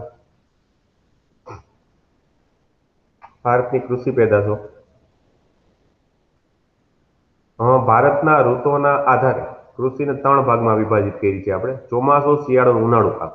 ચોમાસામાં થતા પાકને આપણે શું કહીએ છીએ? તો કે ખરીફ પાક કહીએ છીએ. શિયાળામાં જે હાલમાં તો કે રવિ પાક, ઉદાહરણ તરીકે ઘઉં મહત્વનો પાક. ઉનાળામાં તો કે જાયદ પાક. એટલે આ રીતે છે એના ડિફરન્શિએટ કરેલા છે. ખાસ કરીને શિયાળો ચાલે છે તો પેલા શિયાળાનું જ જોઈએ. શિયાળામાં લેવાતા આવતા પાકને આપણે રવિ પાક કહીએ છીએ. આનો સમયગાળો શું છે? ઓક્ટોબર નવેમ્બર થી લઈને ઓક્ટોબર નવેમ્બરમાં શું કરવામાં આવશે? વાવણી. યસ, વેરી ગુડ, વાવણી. અને માર્ચ એપ્રિલમાં એની લણણી કરવામાં આવશે. બરાબર, આ સમયગાળો છે ઓક્ટોબર નવેમ્બર થી લઈને ક્યાં સુધી? March April. અને ઉદાહરણ તરીકે રવિ પાકમાં કેનો કેનો સમાવેશ થાય તો કે જોઈ લો, ઘઉં, ચણા, જવ, સરસવ, રાયડો, અળસી વગેરે. ખાસ કરીને તમારે ઘઉં, ચણા, જવ યાદ રાખવા આ બધા. બરાબર, ત્યાર પછી હવે ખરીફ અથવા ચોમાસું પાક. આનો સમયગાળો છે જૂન જુલાઈ થી લઈને બરાબર ઓક્ટોબર નવેમ્બર સુધીનો સમયગાળો છે. અને એમાં કોનો કોનો સમાવેશ થાય છે જુઓ: ડાંગર, મકાઈ, જુવાર, બાજરી, કપાસ, તલ, મગફળી, મઠ અને મગ. ખાસ કરીને જોવા જાય તો શિયાળામાં સૌથી વધારે ખવાતો પાક છે એ બાજરી. બરાબર, ખાસ કરીને આ ગરીબોનું ધાન પણ કહેવામાં આવે છે બાજરીને. સૌથી વધારે આનું ઉત્પાદન થાય છે ક્યાં? રાજસ્થાનમાં. અને આપણે રાજસ્થાન. યસ, અને ગુજરાતમાં કયો? વેરી ગુડ, બનાસકાંઠા જિલ્લો. બરાબર, એટલે આ પણ થોડું થોડું સાથે સાથે યાદ રાખતા રહેજો. જાયદ ઉનાળુ પાક સમયગાળો છે માર્ચ થી જૂન લઈ અને બરાબર માર્ચ થી જૂન ઉનાળાના સમયમાં. અને ડાંગર, મકાઈ, મગફળી, બરાબર, બાજરી, તરબૂચ, કાકડી, શક્કરટેટી વગેરે. બરાબર, આ શું છે? જાયદ પાક અથવા ઉનાળુ પાકમાં સમાવેશ થાય છે. એટલે આ થોડુંક ડિફરન્સ છે. ઘણી વખતે એક્ઝામમાં તમને આમાં જોડકા સ્વરૂપો પૂછી લઈએ કે રવિ પાક, ખરીફ પાક અને જાયદ પાક સામે એનો સમયગાળો પૂછ્યો, જોડકા જોડો. તો આ હિસાબે યાદ રાખજો, ઓક્ટોબર નવેમ્બર થી માર્ચ એપ્રિલ કેનો રવિ પાક, ખરીફ પાકમાં જૂન જુલાઈ થી ઓક્ટોબર નવેમ્બર, પછી જાયદ પાકમાં છે માર્ચ થી જૂન. બરાબર, એટલે આટલી વસ્તુ યાદ રાખજો. થોડોક એકાદ મહિનો આગો પાછો થઈ જાય તેમાં કઈ પ્રોબ્લેમ નથી. બરાબર, હવે ભારતની મુખ્ય ખનિજ પેદાશ જોઈ લ્યો. કે ઘણી વખતે ક્લાસ 3 તમે કદાચ જૂના પેપર જોશો, સાવ જૂના પેપર, બરાબર, 2-3 વર્ષ પહેલાના ક્લાસ 3 ના, તો એમાં ઘણી વખતે એમ પૂછાય છે નીચેનામાંથી રોકડિયા પાકમાં કેનો કેનો સમાવેશ થાય છે? તો વિધાન 1: કપાસ, શણ, તમાકુ, રબર. પછી તમને આપ્યો હોય 1-2 સાચા, 2-3 સાચા, 3-4 સાચા કે ઉપરના તમામ. એટલે ખાસ કરીને રોકડિયા પાક કરવા. ઘણી વખતે રોકડિયા પાકનું એક્ઝામમાં ઘણી વખતે શું છે ભારણ વધારે થતું હોય છે. એટલે એમાં કપાસ, શેરડી, શણ, તમાકુ, રબર રોકડિયાનો પાકમાં સમાવેશ થાય છે. પીણામાં તમને ખબર છે ચા, કોફી, કોકો. બરાબર, તમને ખબર હોય તો જીઆઈ ટેગ એવું કોઈ નામ સાંભળ્યું તમે? GI tag? Yes sir, geographical indication. Yes, geographical indication. Geographical ઇન્ડિકેશનના કાયદા મુજબ 1999 ની જે એનો કાયદો બનેલો છે એના આધારે જીઆઈ ટેગ અપાય છે. કોઈ પણ એવી વસ્તુ વિશેષતાને લીધે કોઈ પણ પ્રદેશનું માન વધારવા માટે અને એનું ઉત્પાદન વધારે થાય એવા ભારત સરકાર પ્રયત્નો કરતી હોય, એના આધારે જીઆઈ ટેગ મળે છે. એમાં એક ખાસ કરીને જોઈએ તો ભારતમાં સૌપ્રથમ જીઆઈ ટેગ કોને મળેલો? દાર્જિલિંગ ટી. દાર્જિલિંગ ટી, એટલે ચા. મારો તમે કહેવાનો મતલબ એ જ હતો, દાર્જિલિંગ ની ચા. સરસ, વેરી ગુડ. આના સંદર્ભમાં તમે બીજું ના ભૂલી જતા કે ભારતના, ગુજરાતના ક્યાં ક્યાં. ચાલો, મને યાદ આવશે, મને મટીરિયલ જો કે છે બાપની પાસે, તો જે ટેગ નું તમને કરાવી દઈશ. ચાલો, ધાન્ય પાકો ક્યાં ક્યાં? તો કે ડાંગર, ઘઉં, જુવાર, બાજરી, મકાઈ, જવ વગેરે શું છે ધાન્ય પાકોમાં સમાવેશ થાય. કઠોળ ખ્યાલ જ છે કે કઠોળમાં કેનો કેનો સમાવેશ થાય છે? તુવેર, મગ, ચણા, વટાણા, વાલ, મઠ, અડદ, બસું. હવે તમે લોકો જે લોકોને પીઆઈમાં 130 થી વધારે થતા હોય આન્સર કી, તો એ લોકો દોડવાનું શરૂ કરે છે. દોડવાનું શરૂ કરો એ પ્રમાણે આ કઠોળ લેવાનું ચાલુ કરજો, કારણ કે કઠોળમાં સૌથી વધારે પ્રોટીન, વિટામિન એ હોય છે. ફણગાવેલા તલ, મગ ને ચણા ના બધું ખાજો.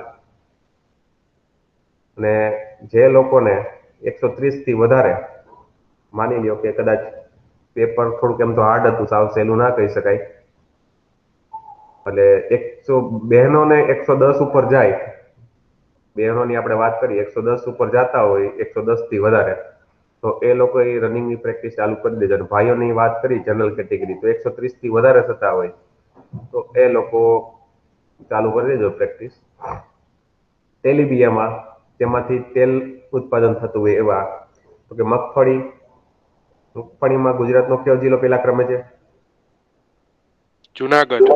Very good, Junagadh. પછી તલ, સોયાબીન. સોયાબીન સ્ટેટ તરીકે કયું રાજ્ય જાણીતું છે? મધ્યપ્રદેશ. Very good. પછી એરંડાના ઉત્પાદનમાં ભારતનું કયું રાજ્ય પહેલા ક્રમે? ગુજરાત. Very good, Gujarat. સરસવ, સૂર્યમુખી, નાળિયેર, અળસી વગેરે. બરાબર. આ તેલ ઉત્પાદન એટલે તેલીબિયા. પછી ઔષધિ મસાલા વાળા પાકો જે આપણા ઘરના રસોડામાં બધા જોવા જ મળે છે.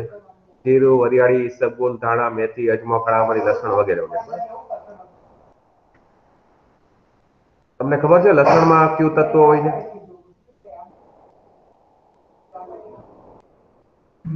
મેલિક એસિડ. હા, એ તો હોય છે. બીજું સલ્ફર. સલ્ફર ડુંગળી બેમાં હોય છે. અને જે લોકોને માની લ્યો કે દોડવાથી તકલીફ થાય છે, પગ દુખે છે, તો એને લીંબડી લસણ પેલા ખાવા, એટલે શું થાય ભાઈ? રાહત મળે મને. ચાલો, ફળમાં ઘણા બધા આવે છે, એ કઈ ચર્ચા. શાકભાજી બધાને ખબર છે, એ ચર્ચા કરી. ચાલો હવે આગળ વધીએ આપણે ધાન્ય પાકમાં. ભારતમાં કુલ વાવેતર વિસ્તારના લગભગ 75% વિસ્તારમાં ધાન્ય પાકોની ખેતી થાય છે. સૌથી વધારે ખવાતો પાક હોય તે ધાન્ય પાક. અને કુલ ઉત્પાદન આશરે 50% ધાન્ય પાકોમાંથી. અને મહત્વના ક્યાં છે જોઈ લી. ડાંગર, રાઈસ, ચોખા, પેડી ઇંગ્લિશમાં કેવું હોય તો. ડાંગર એ આપણો સૌથી મહત્વનો ધાન્ય પાક છે. વિશ્વની સૌથી મોટા ભાગની વસ્તી અને ભારતની લગભગ 50% અથવા અડધી વસ્તી એનો ખોરાક આ છે ચોખા. અને દક્ષિણ ભારતમાં જાઓ તો ચોખા છે એ સવારમાં ખાતા. ઉદાહરણ તરીકે ઇડલી છે, પછી ભાત ને માટલી છે, એ બધી આ લોકોનો ખોરાક છે. અને ડાંગરના ઉત્પાદન વિશ્વમાં જોવા જાય તો ચીન પછી ભારત બીજા ક્રમે છે. એટલે આ તમારા માટે વિધાન વાક્યમાં યાદ રાખવા જેવું વાક્ય છે. વિશ્વમાં ચીન પછી, ચીન પહેલા ક્રમે છે, ભારત બીજા ક્રમે. અને ભારતના કુલ વાવેતર વિસ્તારના કેટલા ભાગમાં? ચોથા ભાગ પર ડાંગરમાં ખેતી કરવામાં આવે છે. ડાંગર એક એવો પાક છે તો કે ઉષ્ણ કટિબંધી પાક. આ એક તમારું વિધાન વાક્ય બની શકે છે એક્ઝામમાં. વધુ ઉત્પાદન માટે ગરમ અને ભેજવાળી આબોહવા. યાદ રાખજો, કેવી? ગરમ અને ભેજવાળી આબોહવા. લઘુત્તમ તાપમાન કેટલું? તો કે 20 ડિગ્રી સેન્ટીગ્રેડ ઓછામાં ઓછું તાપમાન કહે છે. એટલે વધારેમાં વધારે કદાચ 40, 30, 35 ડિગ્રી હોય તો પણ ચાલે, પણ ઓછામાં ઓછું કીધું છે. અને નદીઓના કાપની ફળદ્રુપ જમીન આવશ્યક છે. અને રેનફોલ કેટલો? તો કે 100 સેન્ટીમીટર કે તેથી વધુ વરસાદ જરૂરી છે. એટલે જોવા જાય તો ઉત્તર પૂર્વી ભારતમાં આનો પાક વધારે લેવાતો હોય છે, કારણ કે ત્યાં વધારે આનું પ્રમાણ વરસાદનું વધારે. ઓછા વરસાદવાળા વિસ્તાર પંજાબ, હરિયાણા, ઉત્તર પ્રદેશ. ડાંગરની ખેતીમાં માનવ શ્રમની વધુ જરૂરિયાત છે, એટલા માટે પશ્ચિમ બંગાળ, તમિલનાડુ, આંધ્રપ્રદેશ, તેલંગાણા, બિહાર વગેરે છે મુખ્ય ઉત્પાદક રાજ્ય. ગુજરાતમાં સુરત, તાપી, પંચમહાલ, અમદાવાદ વગેરે વગેરે. ડાંગર એ પાણીની વધુ જરૂરિયાત વાળો પાક હોવા છતાં ડાંગરના ખેતરમાં સતત પાણી ભરી રાખવાને બદલે શું કરે છે માણસો? ફુવારા પદ્ધતિથી સિંચાઈ કરીને ઓછા પાણીથી પણ આ પાક સારો લે છે. જો આ ડાંગરની ખેતી બતાવે છે. ખાસ કરીને તમે જો ગુજરાતમાં ચક્કર મારવા જાઓ, ખાસ કરીને ખેડા, આણંદ, ત્યાં આ રીતે વધારે ખેતી કરે છે એ લોકો, ડાંગરની ખેતી. ત્યાર પછી ઘઉં, તેના અનાજનો આપણે રાજા કહી છે. ડાંગર પછી ઘઉં છે એ આપણા દેશનો બીજો મહત્વનો પાક. તમને ખબર હોય તો હરિયાળી ક્રાંતિ થઈ હતી, બરાબર? તો હરિયાળી ક્રાંતિ આ બે પાક, મહત્વના બે પાક માટે થઈ હતી, ઘઉં અને ચોખા. ઘઉં અને ચોખાના ઉત્પાદનમાં આપણે બીજા દેશ ઉપર નિર્ભર ના રહી, એટલા માટે ખેતી આ હરિયાળી ક્રાંતિ થઈ. એટલે ભારતના 1/3 ખેતી ભૂમિ પર ઘઉંની ખેતી થાય છે. તે દેશના ઉત્તર પશ્ચિમ ભાગમાં વસતા લોકોનો મુખ્ય ખોરાક છે. જોકે ઘઉં બધાનો મુખ્ય ખોરાક છે. રોટલી ખાઈ છીએ આપણે, ભાખરી વગેરે. ઘઉં એ કેવો છે તો સમશીતોષ્ણ કટિબંધી રવિ પાક. ખાસ યાદ રાખજો, સમશીતોષ્ણ કટિબંધી રવિ પાક છે, કારણ કે આને ઠંડીની ખૂબ જરૂરિયાત હોય છે. ઘઉંના પાક માટે કેવી જમીન જોઈ? કાળી કે ફળદ્રુપ ગોરાડુ જમીન. યાદ રાખજો, જમીન કાળી કે ફળદ્રુપ ગોરાડુ જમીન જોઈ છે.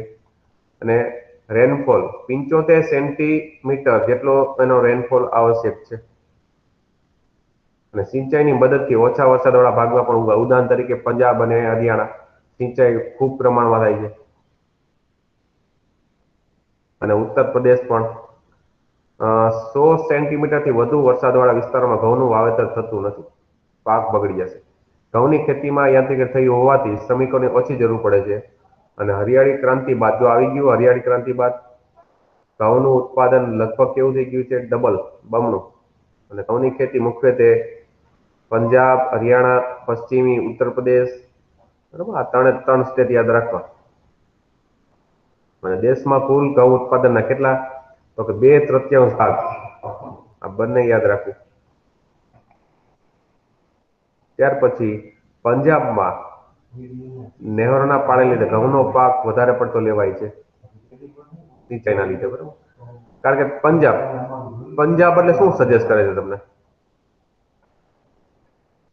5 નદીઓ. 5 નદીઓનો સંગમ સ્થળ, એટલે સૌથી વધારે ત્યાં નદીઓનું પાણી, સિંચાઈ વગેરે વ્યવસ્થા છે, એટલા માટે પંજાબ. એટલે તો પંજાબને ઘઉંનો કોઠાર. હું તમને એમ કહું કે આ તો મેં ભારતના સંદર્ભમાં કીધું, ઘઉંનો કોઠાર આપણે પંજાબને કહીએ છીએ. તો વિશ્વના સંદર્ભમાં ઘઉંનો કોઠાર કોને કહે છે? કોઈ યાદ? ક્યુબા. મેક્સિકો. નહીં. ક્યુબા તો બ્રાઝિલ. નહીં. હવે હું કહી દઉં છું, વિનીપેગ. હવે તમારે સર્ચ કરીને આવવાનું છે વિનીપેગ ક્યાં આવેલું છે. હું અત્યારે નહીં કહું. વિનીપેગ છે ઘઉંનો કોઠાર તરીકે કહેવાય, ઉપમા આપેલી છે, અને કહી જ દઉં. ચાલો કહી દઉં કે સર્ચ કરીને આવશો?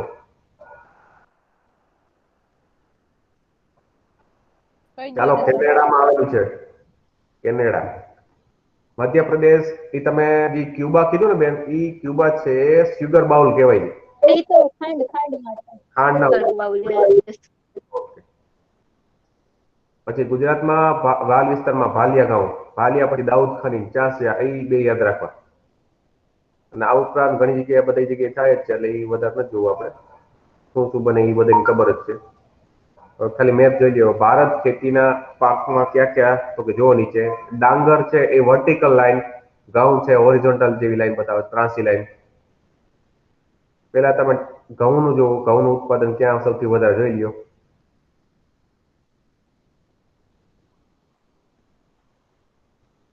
ઉત્તર પ્રદેશ, પંજાબ, હરિયાણાનો થોડોક પ્રદેશ. અને બાકી મોટા ભાગમાં ડાંગરનું ઉત્પાદન થાય છે, મોટા ભાગના ભારતમાં.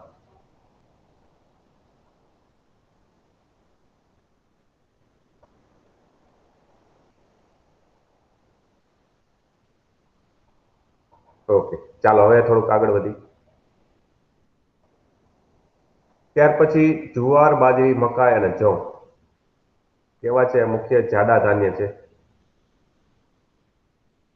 જુવાર, ડાંગર અને ઘઉં પછી ત્રીજા ક્રમે છે ભારતમાં સૌથી. આ જો ક્રમ એ ખાસ યાદ રાખો. ત્રીજો ક્રમ દક્ષિણના ઉચ્ચ પ્રદેશમાં કેવા સૂકા અને ઓછા વરસાદવાળા વિસ્તારમાં, બરાબર, આ પાકનું વાવેતર કરવામાં આવે છે. જુવાર ખરીફ પાક અને રવિ પાક બંનેમાં એનો સમાસ થઈ જાય. હવે ખાસ તમારે યાદ રાખવા જેવું શું વિધાન વાક્યમાં? તો કે એનું તાપમાન કેટલું જોઈએ? 25 થી 30 સેન્ટીગ્રેડ તાપમાન. પછી રેનફોલ, વરસાદ છે 50 સેન્ટીમીટર જેટલો વરસાદ. કાળી અને ગોરાડું જમીન. આ તમારા વિધાન વાક્યો થયા, કદાચ એક્ઝામમાં પૂછાય તો. અને ગુજરાતમાં સૌથી વધારે જોવા જાય તો વાવેતર સુરત અને તાપી જિલ્લામાં. અને જુવાર લીલા પશુચારા માટે પણ ઉપયોગી છે. ત્યાર પછી બાજરી એ શ્રમજીવી, મેં કીધું ને, ગરીબોનું ધ્યાન, એટલે શ્રમજીવોનું ધાન કહેવાય છે. 25 થી 30 સેન્ટીગ્રેડ જેટલું તાપમાન, 40 થી 50 જેટલો વરસાદ એને જરૂર છે, રેનફોલ. અને જમીન કેવી? હલકી રેતાળ જમીન. એટલે બનાસકાંઠામાં જુઓ તો લાલ રેતાળ જમીન જોવા જ મળે છે, અને એના માટે ઉપયોગી છે બાજરી. અને સૌથી વધારે રાજસ્થાનમાં, અને ગુજરાતમાં જોવું હોય તો સૌથી વધારે બનાસકાંઠા. બાજરી, મકાઈ.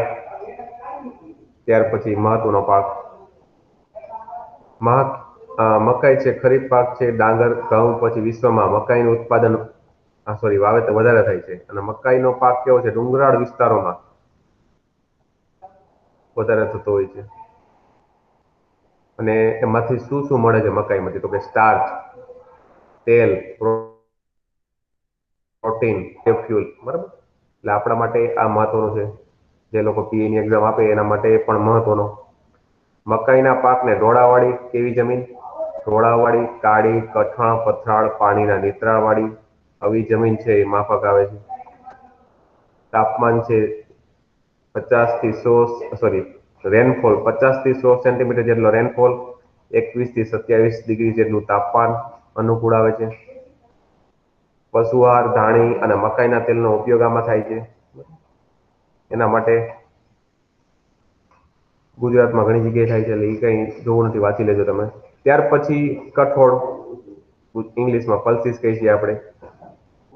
ખાસ કરીને શાકાહારી માણસો, આપણા જેવા માણસોનો સૌથી વધારે મહત્વનો અને ખાસ કરીને પ્રોટીનનો મુખ્ય સ્ત્રોત હોય તો કઠોળ. મેં હમણાં વાત કરી એ પ્રમાણે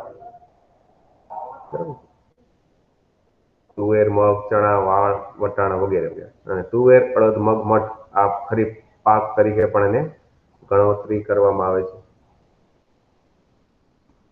અને ચણા, વટાણા અને મસૂર આ રવિ પાકમાં. બે ખાસ કરીને આટલી તમે મગજમાં યાદ રાખજો કે નીચેનામાંથી કયા પાકોનો, બરાબર, ખરીફ પાકમાં અને રવિ પાકમાં કઠોળની દ્રષ્ટિએ સમાવેશ થાય. તો આ વસ્તુ યાદ રાખવી. ખરીફ પાકમાં તુવેર, અડદ, મગ અને મઠ, અને રવિ પાકમાં ચણા, વટાણા અને મસૂર.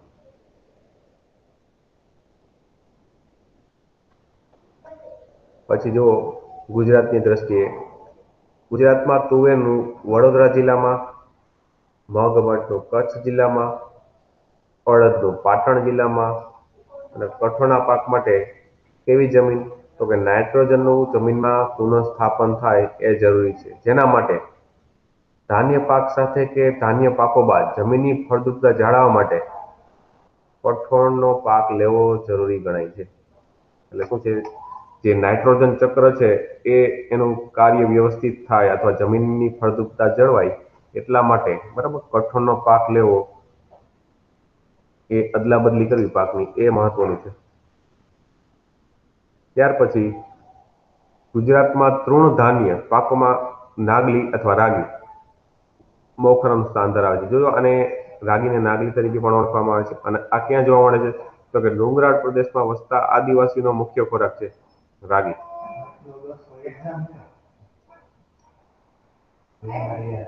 અને નાગલીને અંગ્રેજીમાં ફિંગર મિલેટ કે આફ્રિકન મિલેટ અને ગુજરાતીમાં બાવટાના નામથી ઓળખવામાં આવે છે. બાવટા.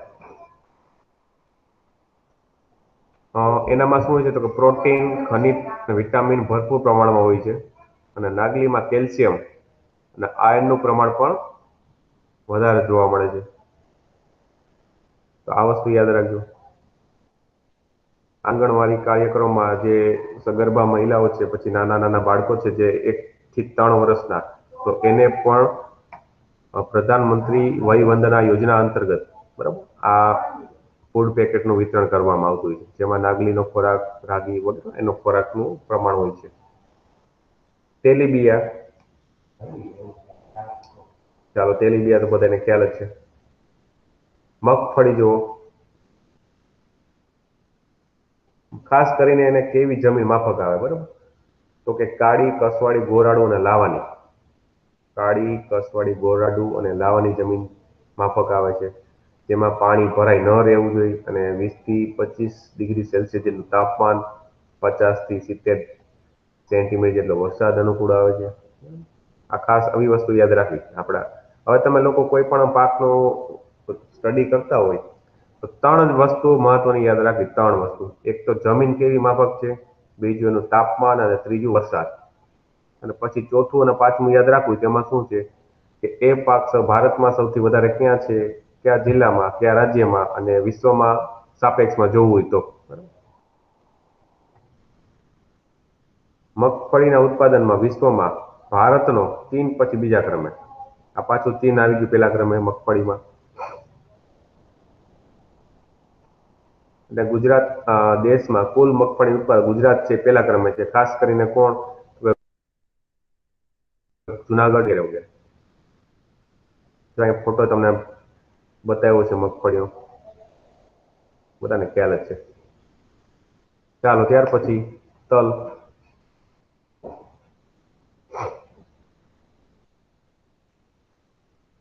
તલ, સરસવ, નાળિયેર, બરાબર, આ વાંચી જાજો. હવે ખાલી મહત્વના જે પાકો છે એ જોઈએ આપણે.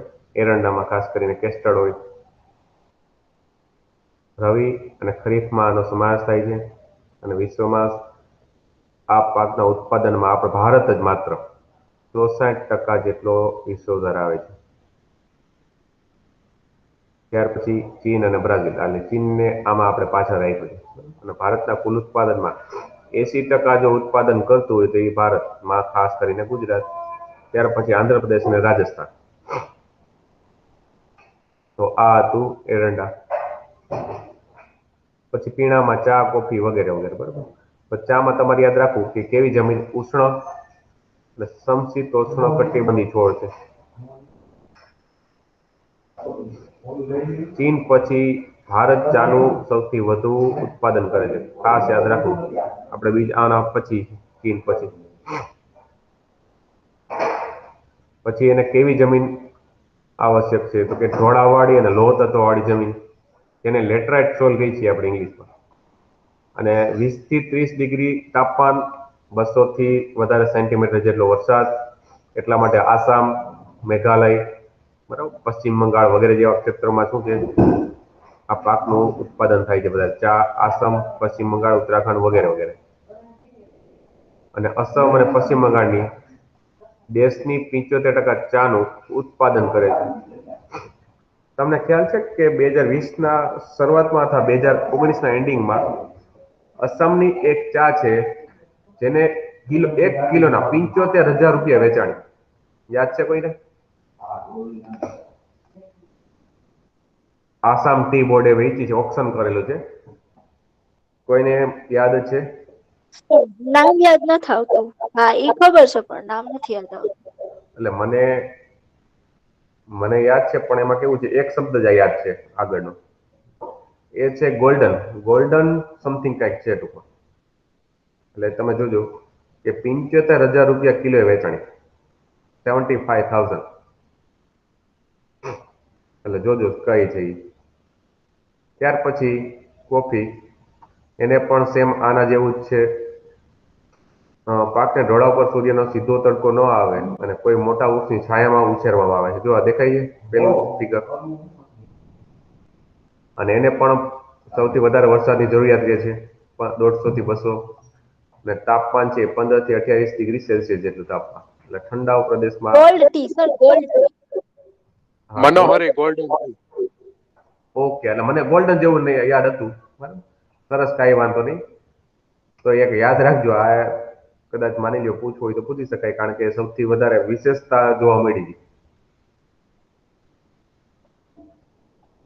અને આપણે તો ના પી શકીએ. આજે મોટા મોટા ફિલ્મ સ્ટાર પીતા હોય છે, આપણે કઈ જરૂર નથી. ઓકે, ભારતમાં કઈ કઈ જગ્યાએ તો કે કર્ણાટકમાં ખાસ કરીને કયો પ્રદેશ? કુર્ગ પ્રદેશ. બરાબર. આના સિવાય કેરળ, તમિલનાડુમાં પણ આનો પાક લેવામાં આવે છે. બરાબર. ત્યાર પછી કોકો વાંચી લેજો, આના જેવું છે. રોકડિયા પાકમાં તારા કોફીમાં અરેબિકા ને રોબસ્ટા ખાસ. Okay, yes. સરસ, કાંઈ વાંધો નહીં. તમારી રીતે જોજો સ્ક્યુ આવે છે એમાં, કરંટનો વધુ છે થોડો. કપાસનું આપણે જોઈ ગયા હતા અને એક્ઝામના આધારિત આમાંથી પ્રશ્ન પૂછાઈ ગયા હતા, પણ આને સફેદ સોનું કહેવાય છે એવું યાદ રાખજો. સફેદ સોનું. જમીન કેવી માફક આવે છે તમને ખબર છે કે લાવાની કાળી અને ખનિજ દ્રવ્યો વાળી જમીન, એટલે કાળી જમીન, ગરમ અને ભેજવાળી આબોહવા, 20 થી 35 સેન્ટીગ્રેડ જેટલું તાપમાન અને 30 થી 70 જેટલો વરસાદ. બરોબર, આપણે જોઈ ગયા છીએ. હવે પછી આગળ વધીએ. આના શેરડી ભારતનો એક મુખ્ય પાક છે અને આ રોજે રોજ આપણે જે ખાંડનો ઉપયોગ કરીએ છીએ આમાંથી જ બને છે. વિશ્વમાં વાવેતર દ્રષ્ટિએ શેરડીનું સૌથી વધુ વાવેતર ભારતમાં થાય છે. આનો ઉપરાંત બ્રાઝિલ પછી ભારતનો બીજો ક્રમ છે. ખાસ યાદ રાખજો. શેરડીમાંથી ખાંડ, ગોળ, ખાંડસરી, ઇથેનોલ યાદ રાખજો. શેરડીના પાક માટે કેવી જમીન તો કે મુખ્યત્વે લાવાઈ, નદીઓના કાળી, કાંપની ફળદ્રુપ જમીન, ગરમ અને ભેજવાળી આબોહવા, 21 થી 27 ડિગ્રી તાપમાન, 75 થી 100 સેન્ટીમીટર જેટલો વરસાદ. બરાબર, શેરડી માટે અનુકૂળ છે. અને સૌથી વધારે વાવેતર છે ઉત્તર પ્રદેશમાં. એટલે શુગર બાઉલ ઓફ ઇન્ડિયા કેવું હોય તમારે, તો એ યુપી છે. અને વિશ્વના સાપેક્ષમાં જે આ બેને કીધું હતું ક્યુબા, બરાબર. અને ભારતના સંદર્ભમાં શુગર બાઉલ ઓફ ઇન્ડિયા, તો ઈ યુપી, ઉત્તર પ્રદેશ. અને ઉત્પાદનની દ્રષ્ટિએ વાત કરીએ તો મહારાષ્ટ્ર પેલા ક્રમે છે. ત્યાર પછી ગોલ્ડન ફાઈબર કહેવાતો એવો સણ જ્યુટ. અને હમણાં તમને ખબર તો હાલમાં ભારત સરકારે શણને પ્રોત્સાહન મળે એટલા માટે પણ ઘણી બધી યોજનાઓ જાહેર કરી છે કે 25% કોટડા છે ખાંડના, એ શણના જ બનાવવામાં આવે, બરાબર. શણના ઉત્પાદન ભારત હાલ પ્રથમ ક્રમે છે. તમને એમ લાગતું હોય કે બાંગ્લાદેશ છે, તો એ નહીં, પણ હવે ભારત પેલા ક્રમે છે. શણના રેસાને શું કહે છે? Golden fibre. એમાંથી ઘણી બધી વસ્તુઓ બની શકાય છે, જો કોથળા, સાદડી, દોરડા વગેરે વગેરે. શણના પાકને નદીઓના કેવી જમીન, નદીઓના મુક્તિકોણ પ્રદેશની, જ્યાં દર વર્ષે નવો કાપ નદી પાથરતી હોય, બરાબર, એવી જમીન આવશ્યક છે. આ શણનો પાક છે, યાદ રાખજો.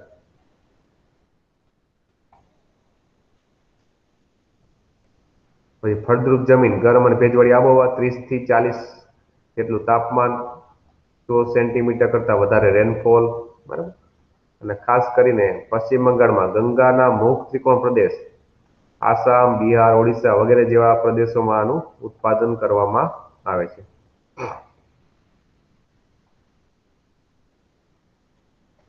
ત્યાર પછી તમાકુ. તમાકુના સાપેક્ષમાં આપણે ગુજરાતનો એક પ્રદેશ છે, એને શું નામ મળેલું છે? ચરોતર.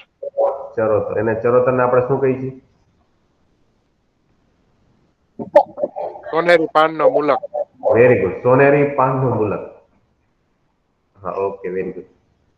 તમાકુ, અને તમાકુની આપણે વાત કરી તો ભારતમાં પેલા ક્રમે કયું રાજ્ય છે, ખ્યાલ છે કોઈને?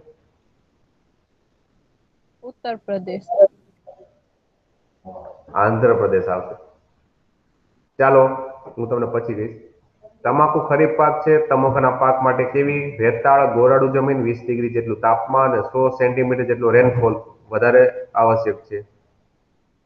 ચીન, બ્રાઝિલ, ભારત, અમેરિકા વગેરેમાં આ પાક ઉગાડવામાં આવે છે. અને ભારતમાં ખાસ કરીને ગુજરાત, આંધ્રપ્રદેશ, પણ તમારે યાદ રાખવાનું આંધ્રપ્રદેશ પહેલું.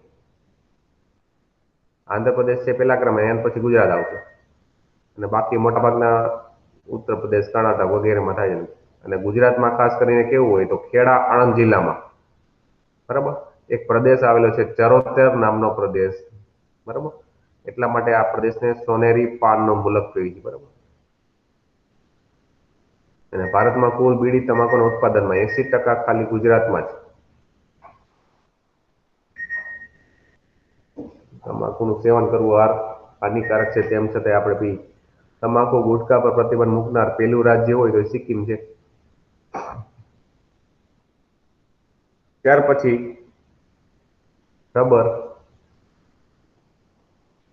લેટેક્સ ગુણના રબરના વૃક્ષમાંથી ઝરતા દૂધ ક્ષીરમાંથી રબર તૈયાર થાય છે. કેવો ગુણ? લેટેક્સ ગુણ. અને રબરના બગીચામાંથી એકત્ર કરેલ દૂધમાં એસિટિક એસિડ ભેટ મેળવીને ધીમા તાપમાને ગરમ કરીને રબર બનાવવામાં આવે છે. યાદ રાખજો, એસિટિક એસિડ ઉમેરવામાં આવે છે, ધીમા તાપમાને ગરમ કરીને પછી બનાવે છે.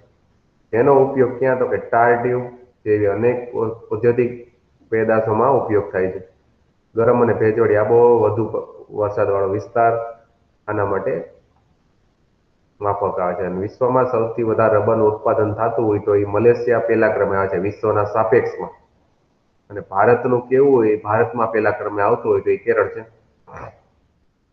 કેરળ પછી તમિલનાડુ, કર્ણાટક, અસમ વગેરે, બરાબર. એટલે આ રબર યાદ રાખજો. પછી ઔષધિ મસાલા પાકમાં જીરું, વરિયાળી, ઈસબગુલ ના ઉત્પાદનમાં વિશ્વમાં ગુજરાત, ભારતમાં તો પેલા ક્રમે છે જ, ખાસ કરીને વિશ્વમાં પેલા ક્રમે છે. અને આના માટે, આ ત્રણ માટે કયો વિસ્તાર જાણીતો છે? Unjha APMC Mehsana. Very good, Unjha APMC Mehsana, very good. આ પ્રશ્ન ઘણીવાર ક્લાસ 3 માં અવારનવાર પૂછાયેલો છે કે ઊંઝા છે કયા મસાલા પાક માટે જાણીતું છે. ઓકે. ત્યાર પછી વિશ્વના કુલ મસાલા ઉત્પાદનો ભારતનો હિસ્સો છે એ 35% જેટલો છે. ટકાવારી યાદ રાખજો. પછી એમાં શું શું આવે એ બધી વસ્તુ આમાં આપેલી છે, એ કઈ જોવાની જરૂર છે નહીં, એકવાર વાંચી જાજો. પછી ફળ ફૂલ શાકભાજી જોઈ લેજો.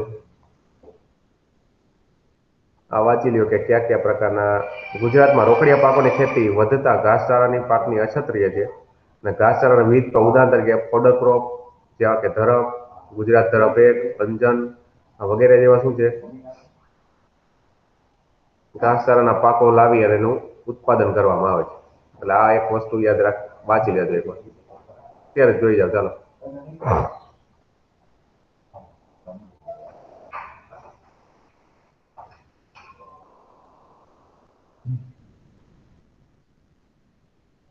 હવે તમે જીઓગ્રાફી જે સ્ટડી કરો છો, બરાબર, હવે આગલી જે એક્ઝામ છે એસટીએ અને ડીવાયએસઓ, હવે તમને ખબર પડી ગઈ કે પીઈ ના પેપરમાં જીઓગ્રાફીના ક્વેશ્ચન કેવા પૂછાણા છે, તો એને ધ્યાનમાં રાખીને બરાબર એસટી અને ડીવાયએસઓ માં તૈયારી કરવાની છે, અને મેક્સિમમ માર્ક્સ કવર થાય એ રીતના પ્રયાસો કરવાના છે. ખોટા પછી ફાફા ના મારતા કે ઓલી બુક વાંચી લો, આ બુક વાંચી લો. પેલા તમારો જે બેઝ છે એ થોડોક સ્ટ્રોંગ કરજો, અને બેઝને સ્ટ્રોંગ કરવા માટે આપણે ભલે ધોરણ 1 થી 10, 1 થી 10 તો ના કરી, પણ 8 થી 12 તો કરી, બરાબર. પછી એમાં ટેકનિકલ સંસ્થાકીય સુધારા વગેરે વગેરે. રાસાયણિક ખાતરો છે, હવે એમાં અમુક અમુક ફૂલ ફોર્મ ક્યારેક ક્યારેક પૂછાઈ ગઈ કે એનપીકે એટલે જે ખાતર વપરાય છે, બરાબર, એનું ફૂલ ફોર્મ તો કે નાઇટ્રોજન, ફોસ્ફરસ ને પોટાશ. પછી ડીએપી એટલે ડાય એમોનિયા ફોસ્ફેટ. આ વસ્તુ આવી યાદ રાખવી. પછી ખેડૂતો માટે સરકારે કયું વેબ પોર્ટલ ચાલુ કર્યું, તો કે આ ખેડૂત. આવા ઘણી વાર એક્ઝામમાં પ્રશ્ન આવી ગયા છે, તો એવું વસ્તુ જોઈ લેવી. આ ખાસ કરીને કરંટનો મુદ્દો છે જે હું તમને વાત કરું છું. અને આના અંતર્ગત કૃષિ ક્ષેત્રે સંશોધન કરતી એક સંસ્થા છે જેને ICAR કહી છે, Indian council of agriculture research, બરાબર. અને બીજી છે DARE, એક્ઝામમાં ફૂલ ફોર્મ યાદ રાખવું, department of agriculture research and education. આવી સંસ્થાઓ છે એ કાર્યરત છે. ઉદાહરણ તરીકે ICAR નું જે મગફળી સંશોધન કેન્દ્ર છે જુનાગઢમાં એગ્રીકલ્ચર યુનિવર્સિટી છે ત્યાં જ આવેલું છે. આવી વસ્તુ યાદમાં રાખવી પડે. પછી ખેડૂતો પાસેથી ખેત પેદાશો સરકારે નક્કી કરેલી પોષણક્ષમ ટેકાના ભાવે જે ખરીદી થતી હોય એના માટે કઈ કઈ સંસ્થાઓ છે કાર્યરત છે, તો એ પણ યાદ રાખવી. નાફેડ, ગ્રોફેડ અને એનડીડીબી બધાને યાદ છે, પણ આ બે સંસ્થાના નામ ભૂલાઈ જતા હોય. NDDB national dairy development board, પછી નાફેડ એટલે national agriculture cooperative marketing federation of India, GROFED એટલે Gujarat cooperative oilseed grower federation. એટલે આ બધી સંસ્થાઓ ચર્ચા વિચારણા કરીને એના ટેકાના ભાવ નક્કી કરતી હોય છે, અને ટેકાના ભાવના લીધે જ હમણાં આંદોલન ચાલે છે દિલ્હીમાં, બરાબર. અને ભારત સરકારે ખાતરી આપી છે કે આમાં કાંઈ ચેન્જીસ નહીં આવે, તેમ છતાં પણ આ બધી વસ્તુ થાય છે. હરિયાળી ક્રાંતિ આપણે હમણાં ઘણી ચર્ચા કરી છે. એનો સમયગાળો 1966 થી 63 સમથિંગ હતો, અને હરિયાળી ક્રાંતિ સર્જાઈ અને દેશમાં અન્નની તીવ્ર અછત હતી, એટલા માટે બરાબર આ ક્રાંતિ કરવાની જરૂર પડેલી.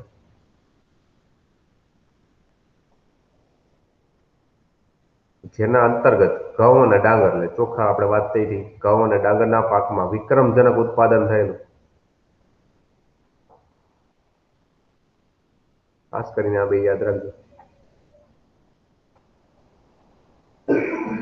ભારતમાં અર્થકારણમાં કૃષિનું યોગદાન શું છે, તો આ એક ઇકોનોમિક્સનો ટોપિક છે, અને સાથે સાથે આ જોઈ લેવું. દેશના લગભગ અડધો લોકોને રોજગારી પૂરી પાડે છે. સૌથી વધારે રોજગારી પૂરું પાડતું કોઈ ક્ષેત્ર હોય તો કૃષિ છે. અને ભારતના જીડીપી ના જોવા જાય તો 17% જેટલો હિસ્સો. જીડીપી નું કોઈને ફૂલ ફોર્મ યાદ છે? Gross domestic product. Gross domestic product. Okay, gross domestic product એટલે આશરે 17% જેટલો હિસ્સો છે કૃષિ ક્ષેત્ર ધરાવે. એમાં ખાસ કરીને જોવા જાવ તો ચોખા, ઘઉં, તેલીબિયા, કપાસ, શણ, ચા, શેરડી, તમાકુ, બટાટા વગેરે એ સૌથી વધારે છે એ વિદેશી હુંડિયામણ પ્રાપ્ત કરે છે. નિકાસ કરીને. અને ખેત પેદાશના ઉત્પાદનમાં વિશ્વમાં ભારત બીજા ક્રમે છે.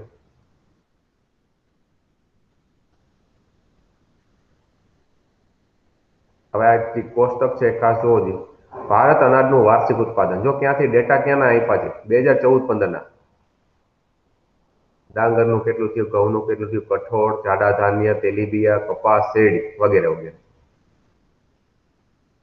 2014-15 ઘટ્યું છે. 2009-10 થી જોવો જોઈએ સરેરાશ વધારો જ થયેલો છે. 2014-15 થોડો ઘટાડો જોવા મળેલો. હવે માની લો ઘણી વખતે અનાજ સંરક્ષણના હમણાં તમને ખ્યાલ હોય તો એક વસ્તીનો એક પ્રશ્ન પૂછાઈ ગયો હતો. 1951માં કેટલી સ્ત્રીઓની સાક્ષરતા હતી અને 2011માં. તો આપણે આમાં પણ 1951ના અમુક ડેટા યાદ રાખવાના.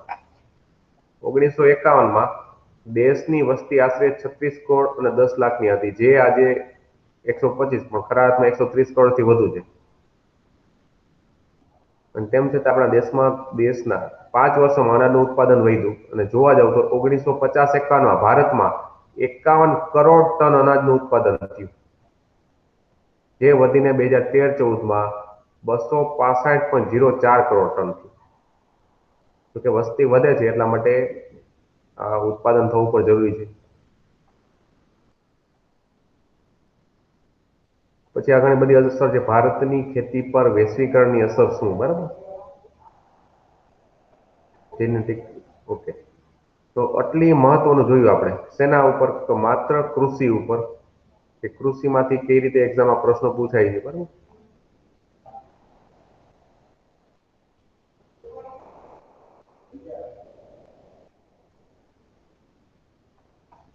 ઓકે. હવે એક બીજો ટોપિક લઈ છીએ આપણે. એક સ્ક્રીન શેર કરું છું હમણાં તમને. પૃથ્વીની એક જિયોગ્રાફિકલ ટોપિક લઈ જઈએ. થોડીક ટાઈમ છે આપણી પાસે, ટોપિક લઈ લઈએ આપણે.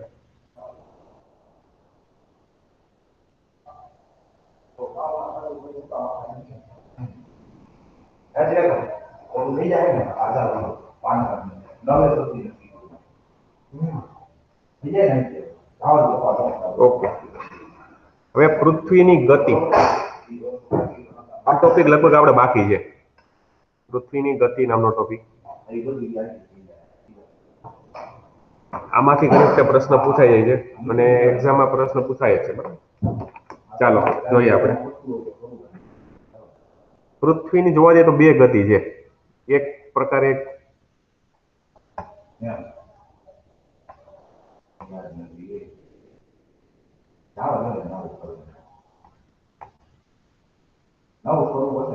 ઓકે, નંબર 1 જોવા જઈએ તો પરિભ્રમણ. પરિભ્રમણ ગતિ અને બીજું પરિક્રમણ ગતિ. એટલે પૃથ્વી પોતાની ધરીની આસપાસ ફરે છે એને આપણે પરિભ્રમણ કહીએ છીએ. પૃથ્વી પરિભ્રમણ કરતાની સાથે સાથે સૂર્યની પણ પરિક્રમા કરે છે. બરાબર, તો એને આપણે પરિક્રમણ કહીએ છીએ. એટલે બે ગતિ. ખાસ કરીને જોવા જઈએ તો પૃથ્વી છે સાવ ગોળાકાર નથી પડતી, પણ કઈ રીતે 23.5 ડિગ્રી ટિલ્ટેડ છે.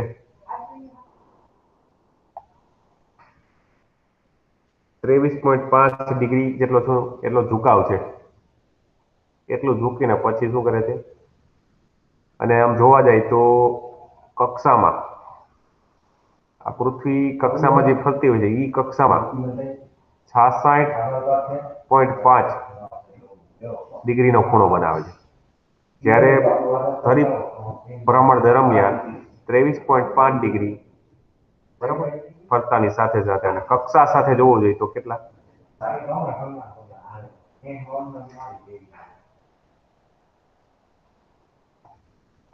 આ કક્ષા સાથે બરાબર આટલો ખૂણો ધરાવે છે. ઓકે, આ બે વસ્તુ યાદ રહી ગઈ, પરિભ્રમણ અને પરિક્રમણ.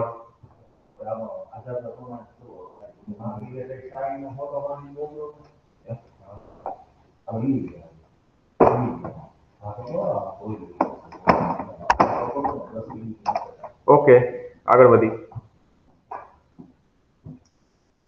હવે પરિભ્રમણ તમને ખબર હોય તો એકાદો પ્રશ્ન કંઈક આવો હતો કે માની લ્યો કે પૃથ્વી ફરવાનું બંધ કરીએ તો શું થાય?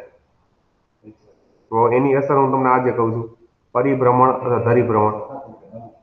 પરિભ્રમણ છે પૃથ્વી પોતાની ધરીની આસપાસ બરાબર એક ચક્કર પૂરું લગાડે આખે આખું. 24 કલાકમાં એક ચક્કર પૂરું લગાડે. એટલે જોવા જાય તો કેટલી 24 કલાક નહીં પણ અંદાજે આપણે જોવા જઈએ તો 23 કલાક પછી 56 મિનિટ અને 4 સેકન્ડ.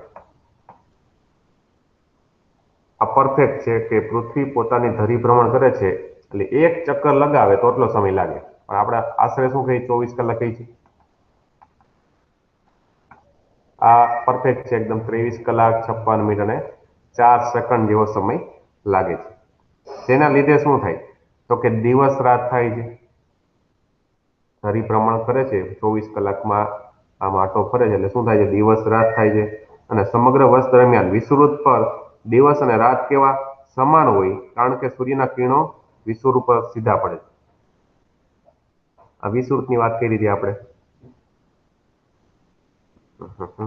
કેમ નથી બરાબર આવતું?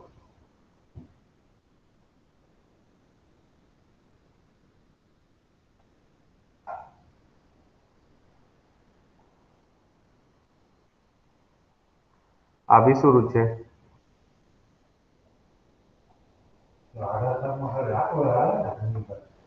વિષુવવૃત્ત ઉપર જોવા જાય તો આપણે વાત શું કરી કે દિવસ રાત થાય છે અને સમગ્ર વર્ષ દરમિયાન વિષુવવૃત્ત પર દિવસ અને રાત સમાન હોય કારણ કે સૂર્યના કિરણો વિષુવવૃત્ત પર કેવા પડે છે હંમેશા સીધા પડે છે. અને એના અંતર્ગત હવે પરિભ્રમણની અસર શું છે એક જોઈ લે પેલા.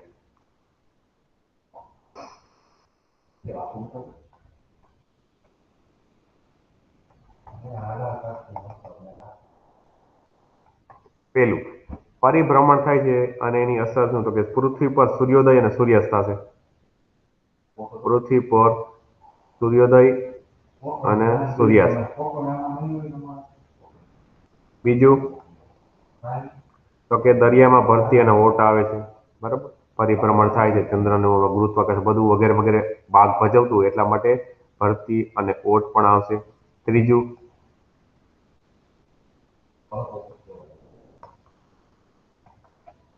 ત્રીજું છે સૂર્ય ચંદ્ર અને અંતરિક્ષના ગ્રહો પૃથ્વીની પશ્ચિમ દિશામાં અને પૃથ્વીની ચારે બાજુ ફરતા દેખાય છે. એક શું કરવાના આ બધું દેખાય છે કારણ કે પૃથ્વી પોતાનું પરિભ્રમણ કરે છે ભલે સાથે સાથે પરિક્રમણ કરે છે પણ આ એની એક અસર છે કે સૂર્ય ચંદ્ર અને અંતરિક્ષના ગ્રહો પૂર્વથી પશ્ચિમ દિશામાં બરાબર અને પૃથ્વીની ચારે બાજુ ફરતા જોવા મળે છે. ચોથી વસ્તુ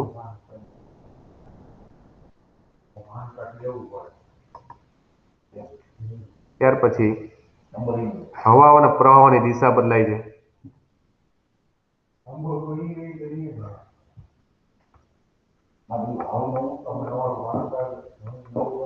ઉદાહરણ તરીકે કોરિયોલિસિસ બોર્ડ.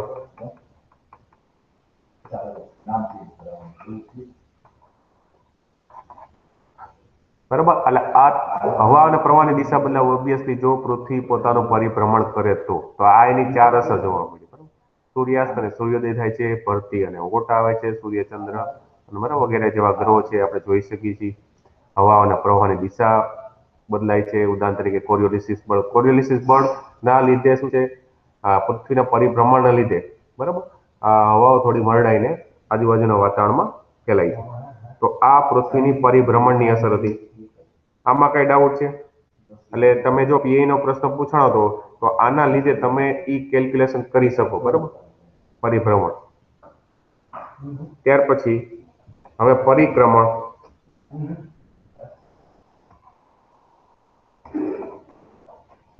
પરિક્રમણને રિવોલ્યુશન કહીએ છીએ આપણે. ઉદાહરણ તરીકે પૃથ્વી પોતાની ધરી પર ફરતા ફરતા ક્યાં સૂર્યની પણ પરિક્રમા કરે છે જેને આપણે પૃથ્વીનું પરિક્રમણ કહીએ છીએ. અને પૃથ્વી આશરે 1,07,000 કિલોમીટર પ્રતિ કલાકની ઝડપે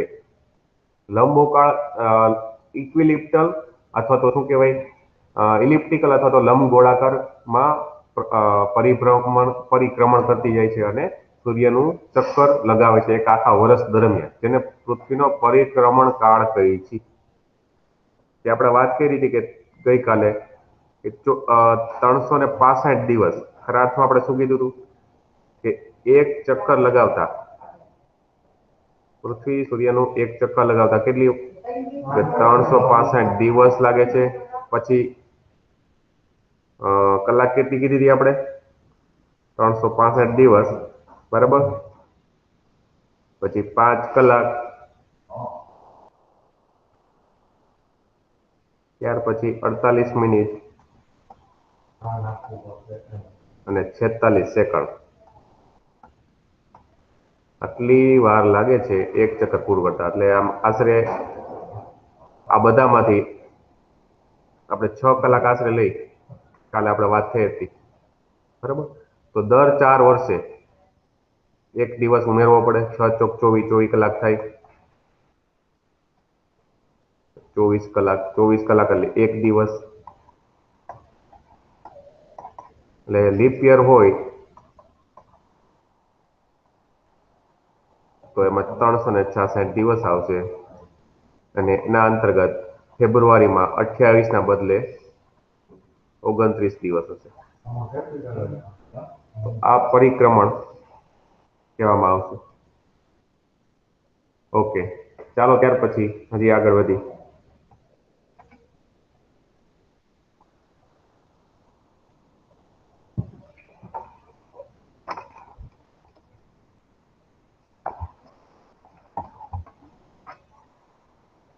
પૃથ્વીની પરિક્રમણની અસર.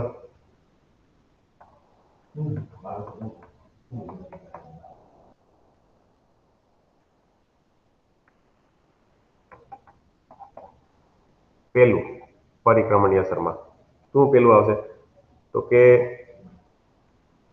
સૂર્યના કિરણોનું સીધા અને ત્રાંસા પડવું. પરિક્રમણ, સૂર્યના કિરણો બરાબર સીધા પડે છે અને ત્રાંસા પડે છે. બીજી વસ્તુ ધ્રુવ પ્રદેશ પર 6 મહિના દિવસ અને રાત.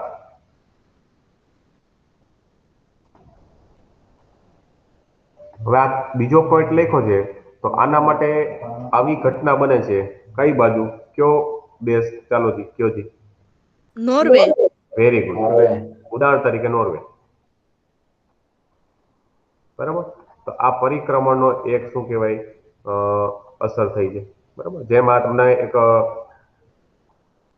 એક પ્રકારના શું કહેવાય કેમ સર હા હા સર એટલે આ નોર્વેમાં કન્ટિન્યુ 6 મહિના સુધી દિવસ જ છે. હા, અને તમને ખબર હોય તો અરોરા જોવા મળે છે. અરોરા એટલે શું કહેવાય, બરાબર. સૂર્યમાંથી જે પ્રકાશના પટ્ટાઓ જાતા હોય છે, બરાબર. અરોરા ઓરિલિયસ અને અરોરા બોરિસિયસ, આ બે ઉત્તર ધ્રુવ અને દક્ષિણ ધ્રુવ બાજુ જોવા મળતા હોય છે. હવે ત્યાર પછીનો ત્રીજો પોઈન્ટ. હવે આના અંતર્ગત ઉપસોર અને અપસોર જેવી ઘટનાઓ બને છે. ઉપસોર અને અપસોર. હવે ઉપસોર એટલે શું અને અપસોર એટલે શું, કોઈને ખ્યાલ છે? ઉપસોર અને અપહેલિયોન એટલે પેરીહેલિયોન. અપહેલિયોન એટલે સૂર્ય અને પૃથ્વી વચ્ચેનું અંતર છે ને દૂર હોય, અને પેરીહેલિયોન એટલે સૂર્ય અને પૃથ્વી વચ્ચેનું અંતર ઓછામાં ઓછું હોય. આ ઉપસોરની ઘટના 3 જાન્યુઆરી બને છે અને અપસોરની ઘટના 4 જુલાઈ. આ પ્રશ્ન એક્ઝામમાં પૂછાઈ ગયા છે. અને અપસોર એટલે ઇંગ્લિશમાં કેવું હોય તો એફેલિયન, અને ઉપસોરને કેવું હોય તો શું કહેવાય? પેરીહેલિયન. આ બે હમણાં બોલાય, બરાબર. એટલે આવી ઘટનાઓ પણ જોવા મળે છે. શેના લીધે? પરિક્રમણના લીધે. એટલે ઉપસોર છે સામાન્ય રીતે 3 જાન્યુઆરીના રોજ. એટલે ઉપસોર એટલે બીજું સૂર્યનું પૃથ્વી, બરાબર, સૌથી ક્યારે હોય? નજીકમાં હોય. એટલે 3 જાન્યુઆરીના રોજ જોવા મળશે. અને ત્યાર પછી અપસોરની ઘટના 4 જાન્યુઆરી. સૂર્ય છે પૃથ્વીથી થોડોક વધારે પડતું એનું દૂર હોય છે, બરાબર. હું તમને એમ કહું કે ઉપસોર છે અંદાજે 147 મિલિયન કિલોમીટર દૂર હોય છે એવા સમયે, જ્યારે પેરીહિલિયનમાં જોવા જાય તો 152 મિલિયન કિલોમીટર દૂર હોય.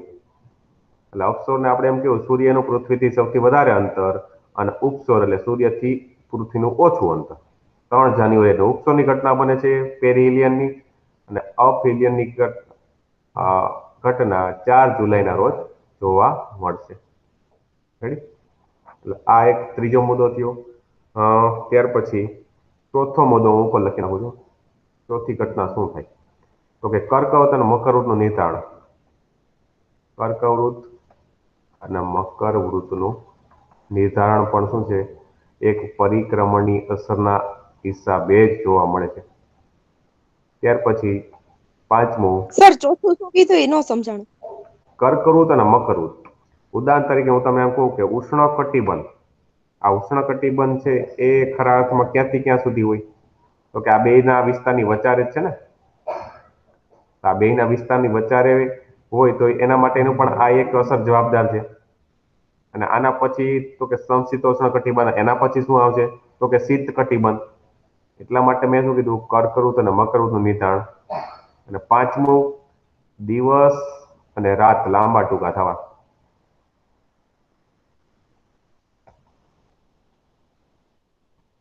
દિવસ અને રાત લાંબા ટૂંકા. ઉદાહરણ તરીકે ડિસેમ્બરમાં જોવા જવું તો મોટા ભાગે રાત્રિઓ છે દિવસ કરતાની લંબાઈ વધારે હોય છે, બરાબર. એ હમણાં હું તમને સમજાવું ફિગર ડ્રો કરીને કઈ રીતે છે. તો આ 5 તમારે ખાલી એક વસ્તુ યાદ રાખવાની, પરિક્રમણની અસરો. કારણ કે હવે જો એક્ઝામમાં પ્રશ્ન આના આધારે પૂછાણો છે અને હવે ભવિષ્યમાં પણ આવી રીતે આની અસરો પૂછાવાની શક્યતા વધી જશે, બરાબર. એક્ઝામમાં ખાસ કરીને તમારે બુકોમાં અને ખાસ કરી જોવું હોય તો ધોરણ 11ની બુક છે એમાં આ બધી વસ્તુઓ આપેલી છે. ચાલો ત્યાર પછી જોઈએ આપણે આગળ.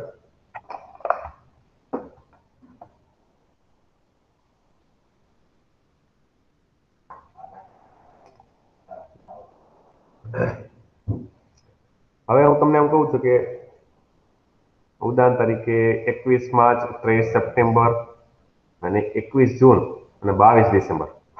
22 ડિસેમ્બરના જોઈએ તો રાત્રિ સૌથી લાંબી હોય છે. સૌથી રાત્રિ ટૂંકી 21 જૂનના રોજ હોય છે. એવી રીતે દિવસ અને રાત સરખા થવાની ઘટના બનતી હોય છે. આ સૂર્ય છે માનો.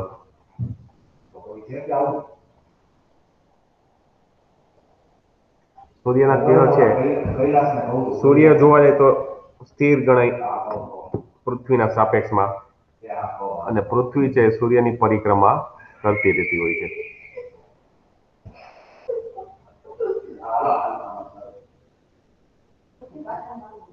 બરાબર. એટલે આ પૃથ્વી જ છે. માની લે કે પૃથ્વી, ઉદાહરણ તરીકે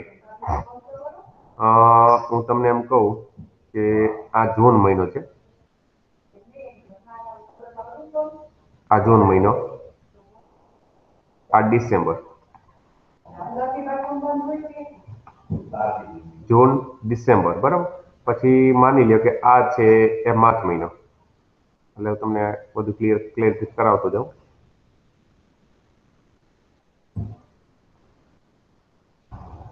અને અહીંયા જોવા જઈએ તો સપ્ટેમ્બર.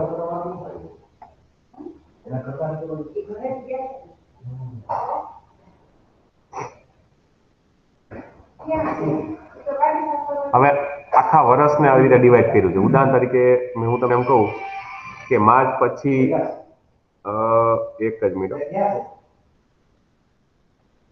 અહીંયા ફેબ્રુઆરી આવશે. ફેબ્રુઆરી, જાન્યુઆરી, બરાબર. માર્ચ પછી એપ્રિલ, મે, જૂન પછી જુલાઈ, ઓગસ્ટ, સપ્ટેમ્બર પછી ઓક્ટોબર, નવેમ્બર અને આ ડિસેમ્બર. બરાબર. તો આવી રીતે આખે મેં તમને 12 મહિના ડિવાઈડ કર્યા છે. હવે એના અંતર્ગત મારે તમને ખાલી માર્ચ, સપ્ટેમ્બર, જૂન અને ડિસેમ્બર જ બતાવવું છે. હવે ઉદાહરણ તરીકે હું તમને એમ કહું કે પૃથ્વી સાવ સીધી નથી પણ આમ થોડીક ટિલ્ટેડ છે. બરાબર. તો માર્ચમાં જોવા જાય તો માર્ચ અને સપ્ટેમ્બર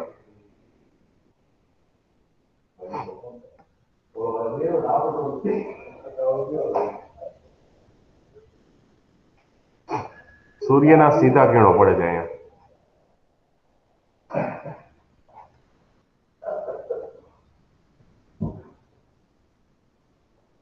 એટલા માટે માર્ચમાં ખાસ કરીને જોવું તો 21 માર્ચ અને સપ્ટેમ્બરમાં જોઈએ તો 23 સપ્ટેમ્બર. 21 માર્ચ અને 23 સપ્ટેમ્બરના રોજ બરાબર ઘટનાઓ બનતી હોય છે કે દિવસ અને રાત સરખા થતા હોય છે, જેને આપણે શું કહીએ છીએ ઇંગ્લિશમાં ઇક્વિનોક્સની ઘટના કહે છે. ઇક્વિનોક્સ દિવસ અને રાત સરખા થવાની ઘટના.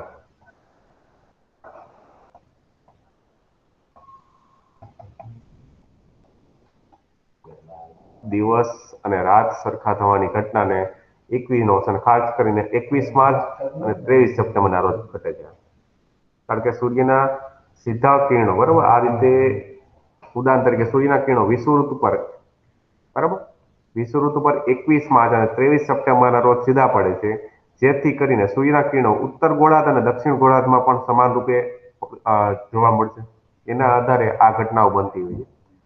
જેના મુજબ શરદ સંપાત અને વિષુવ સંપાત આવા દિવસો બનતા હોય છે. એટલા માટે દક્ષિણ ધ્રુવ અને ઉત્તર ધ્રુવ અને દક્ષિણ ધ્રુવમાં આવી ઘટનાઓ બને છે 21 માર્ચ અને 23 સપ્ટેમ્બર. ખાસ કરીને જોવું હોય તો 21 માર્ચના રોજ ઉત્તર ગોળાર્ધમાં અહીંયા ઉત્તર ગોળાર્ધ હશે. ઉત્તર ગોળાર્ધ બાજુ સૂર્યના કિરણો સીધા પડે છે. એટલા માટે ઉત્તર ગોળાર્ધમાં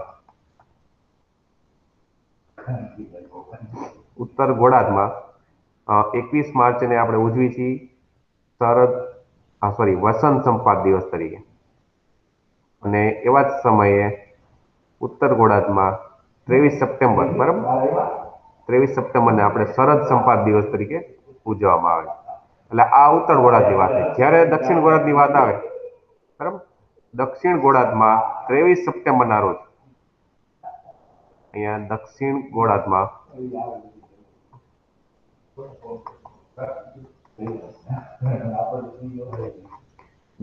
ગોળાર્ધમાં આવા જ સમયે કઈ ઋતુ કે શરદ ઋતુ હશે. એટલા માટે એને શરદ સંપાત દિવસ બરાબર અને 21 વસંત સંપાત દિવસ આવી તરીકે ઉજવવામાં આવે છે. તો આ માત્ર શું થયું માર્ચ મહિનો અને સપ્ટેમ્બર બરાબર 21 માર્ચ અને 23 સપ્ટેમ્બરના રોજ આ ઘટના બને. તમને ખ્યાલ હોય તો ગઈ પીએસઆઈમાં જે એક્ઝામમાં પ્રશ્ન પૂછાણો હતો બરાબર તો આ પ્રશ્ન પૂછાતો 21 માર્ચ અને 23 સપ્ટેમ્બર રોજ જે ઘટના બને છે એને શું કહેવાય? તો એમાં ઇંગ્લિશમાં હતું ઇક્વિનોક્સ, દિવસ રાત સરખા થવાની ઘટના બરાબર. તો એના સંદર્ભમાં પણ તમે ખાસ યાદ રાખજો. ત્યાર પછી માર્ચ થી તમે આપણે જૂન તરફ આવી બરાબર ધીમે ધીમે પૃથ્વી પરિભ્રમણની સાથે સાથે પરિક્રમણ કરે છે. એટલા માટે ઉત્તરમાંથી બરાબર દક્ષિણ ધ્રુવ એટલે એવી રીતે જૂન અને ડિસેમ્બર હવે 2 મહિનાનો જોઈ લઈએ. એટલા માટે અહીં જોઈ તો 21 જૂન તારીખની વાત કરી અને ડિસેમ્બરમાં વાત કરીએ તો 22 ડિસેમ્બર. હવે અહીંયા દિવસ અને રાત્રિના સમયમાં તફાવત થશે. ઉદાહરણ તરીકે હું તમને એમ કહું કે 21 જૂન બાદ સૂર્ય નીચે એટલે કે દક્ષિણ તરફ ખસવાનું શરૂ કરશે બરાબર અને 23 સપ્ટેમ્બર વિષુવવૃત્ત પર એ સ્થિર થઈ જશે. એટલા માટે ત્યાં શરદ સંપાત દિવસ બરાબર અને 22 ડિસેમ્બરે સૂર્યના સીધા કિરણો ઉદાહરણ તરીકે ક્યાં જોવા મળશે? મકર ઋતુ પર જોવા મળશે. એટલા માટે ત્યાં દક્ષિણ ધ્રુવ બાજુ 6 મહિના દક્ષિણ ધ્રુવમાં દિવસ હોય છે, જ્યારે ઉત્તર ધ્રુવમાં 6 મહિના રાત્રિ. એટલે આ વસ્તુ યાદ રાખજો શું કે સૂર્યના કિરણો 23 સપ્ટેમ્બર થી ક્યાંથી 23 સપ્ટેમ્બર થી 22 ડિસેમ્બર અથવા તો 21 માં જ આમ આગળ આગળ વધી તો 6 મહિના તો આમ કમ્પ્લીટ થાય ને. આ 6 મહિના થી આખા 23 સપ્ટેમ્બર સૂર્ય શું કરશે 23 સપ્ટેમ્બર થી 21 માર્ચ સુધી, બરાબર. પૃથ્વીના દક્ષિણ ધ્રુવ પર પડતા હોવાથી સૂર્યના કિરણો 6 મહિના દક્ષિણ ધ્રુવ પર શું જોવા મળશે? દિવસ. જ્યારે ઉત્તર ધ્રુવ પર શું આની ઊંધી ઘટના બનશે? શું હશે ત્યાં? રાત્રિ છે. એટલે આ ઘટના બને છે, બરાબર, પૃથ્વીના પરિક્રમણના લીધે છે. એટલા માટે હું તમને એમ કહું કે 21 જૂનના રોજ આ બાજુ શું હશે કે દિવસ લાંબો અને રાત્રિ ટૂંકી. તો એવી જ ઘટના પાછી અહીંયા બનશે, બરાબર. 22 ડિસેમ્બર રાત્રિ લાંબી અને દિવસ ટૂંકો. એટલે આવી ઘટનાઓ બને છે. શેના લીધે? તો કે પૃથ્વીનું પરિક્રમણ છે એના માટે જવાબદાર છે. ક્લિયર? તો આ એક ટોપિક તમારે ખાસ કરીને એનાલિટિકલ દ્રષ્ટિએ યાદ રાખવાના. અને હાવ બેઝિક કરવું હોય તમારે તો 3, 6 અને 7માં આનો થોડોક બેઝિક આપેલા છે. એ પણ અહીં વસ્તુ જોઈ લેવી. કારણ કે આપણે ટેક્સ્ટ બુક ને કદાચ એવું નહીં રાખવું કે આપણે નથી જોવું ટેક્સ્ટ બુક ને પણ ફોલો કરાય. અને ખાસ કરીને બીજી વસ્તુ તમારે વધારે વાંચવી હોય તો ફિઝિકલ જીઓગ્રાફી વાંચવી આના રિલેટેડ. ઓકે, ચાલો બીજી વસ્તુ આપણે તમને કોઈને આટલામાં ડાઉટ છે કોઈને?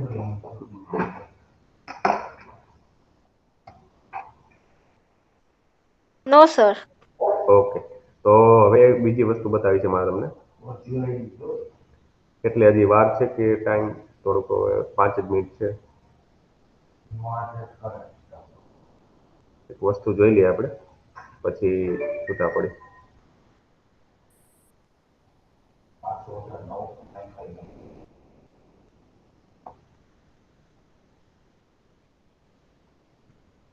સોલાર સિસ્ટમ આપણે સ્ટાર્ટ કરવું હતું, પણ અત્યારે હવે ટોપિક મોટો છે એટલે શરૂ થશે નહીં.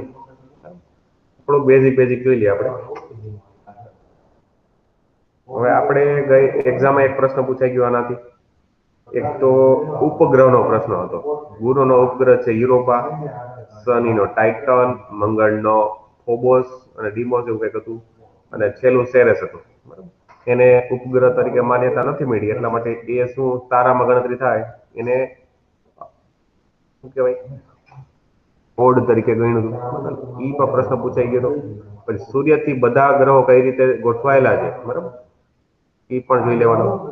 ક્રમમાં જોવું હોય તો સૂર્ય પરથી નજીકનો સૌથી ગ્રહ હોય તો બુધ છે. બુધને સૌથી ગરમ ગ્રહ તરીકે ઓળખવામાં આવે છે. ત્યાર પછી શુક્ર પૃથ્વીની જોડિયા બહેન તરીકે ઓળખવામાં આવે છે. વાયુમય ગ્રહ છે. સલ્ફ્યુરિક એસિડના વાદળો ત્યાં આવેલા છે. ત્યાર પછી ત્રીજા ક્રમે છે પૃથ્વી, જે ભૂરો ગ્રહ, બ્લુ પ્લેનેટ તરીકે ઓળખવામાં, કારણ કે પાણીનું અસ્તિત્વ છે અને જીવન શક્ય હોય એવો આ પૃથ્વી આપણું. ત્યાર પછી મંગળ ગ્રહ. હવે આ 4 ગ્રહ છે એની અને ગુરુ વચ્ચે એક લઘુ ગ્રહનો પટ્ટો આવેલો છે, ખાસ યાદ રાખજો. અને આ 4 ગ્રહ કેવા છે? ટેરેસ્ટ્રીયલ ગ્રહ તરીકે ઓળખવામાં આવે છે, જે ભૂમિ ધરાવતા હોય એવા. અને આના પછીના જોઈ તો ગુરુ, શનિ, યુરેનસ, નેપ્ચ્યુન આ બધા જોવિયન ગ્રહો છે, વાયુમય ગ્રહો, બરાબર. એટલા માટે શનિનો પ્રશ્ન પૂછ્યો હતો કે નીચેનામાંથી કયો ગ્રહ છે જે પાણી ઉપર તરી શકે છે? કરાતમાં ગુરુને કહી શકી, પણ એમાં ગુરુ મંગળ ભેગા હતા, એટલા માટે શનિ ઓપ્શન સાચો ગણાઈ શકે આપણે. ઈ પણ એક મહત્વનું છે. એટલે સોલાર સિસ્ટમ છે એ ઘણી વાર કોઈ પણ રીતે આડાઅવળા પ્રશ્નો આમાંથી પૂછી શકાતા હોય છે. વારંવાર આમાંથી કાંઈક ને કાંઈક પ્રશ્ન કોઈ પણ એક્ઝામ હોય, શાસ્ત્રી હોય કે જીપીએસસી હોય, બરાબર, આમાંથી પ્રશ્નો ઘણીવાર પૂછાણા છે. હવે આ ટોપિકનું ડિટેલ હવે નેક્સ્ટ ટાઈમ આપણે ટૂંકમાં કાલે જ મળીશું આપણે આના રિલેટેડ કરશું. ઓકે, ચાલો. હવે આમાં કઈ ડાઉટ હોય તમને બીજા કઈ ટોપિકમાં આપણે જે ભણ્યા છે એમાં કઈ ડાઉટ હોય તો પૂછી શકો છો મને. નકર પછી આજે રજા લઈ. ડાઉટ છે કોઈને કઈ? અને કાલે આપણે ટોપિક ઓલો કરાવ્યો કયો અક્ષાંશ રેખાંશમાં, એમાં કઈ કોઈને પ્રોબ્લેમ હોય તો એ પણ પૂછી શકો છો મને. કારણ કે એના આધારે ગણતરી કરવાના પ્રશ્નો પૂછાતા હોય છે. ચાલો રેડી બધાને? Yes sir. Yes sir. Okay, ચાલો હવે કાલે મળી છીએ, બરાબર? ચાલો, જય હિન્દ, જય ભારત બધાને. જય હિન્દ સર. જય હિન્દ સર. ઓકે, જય હિન્દ.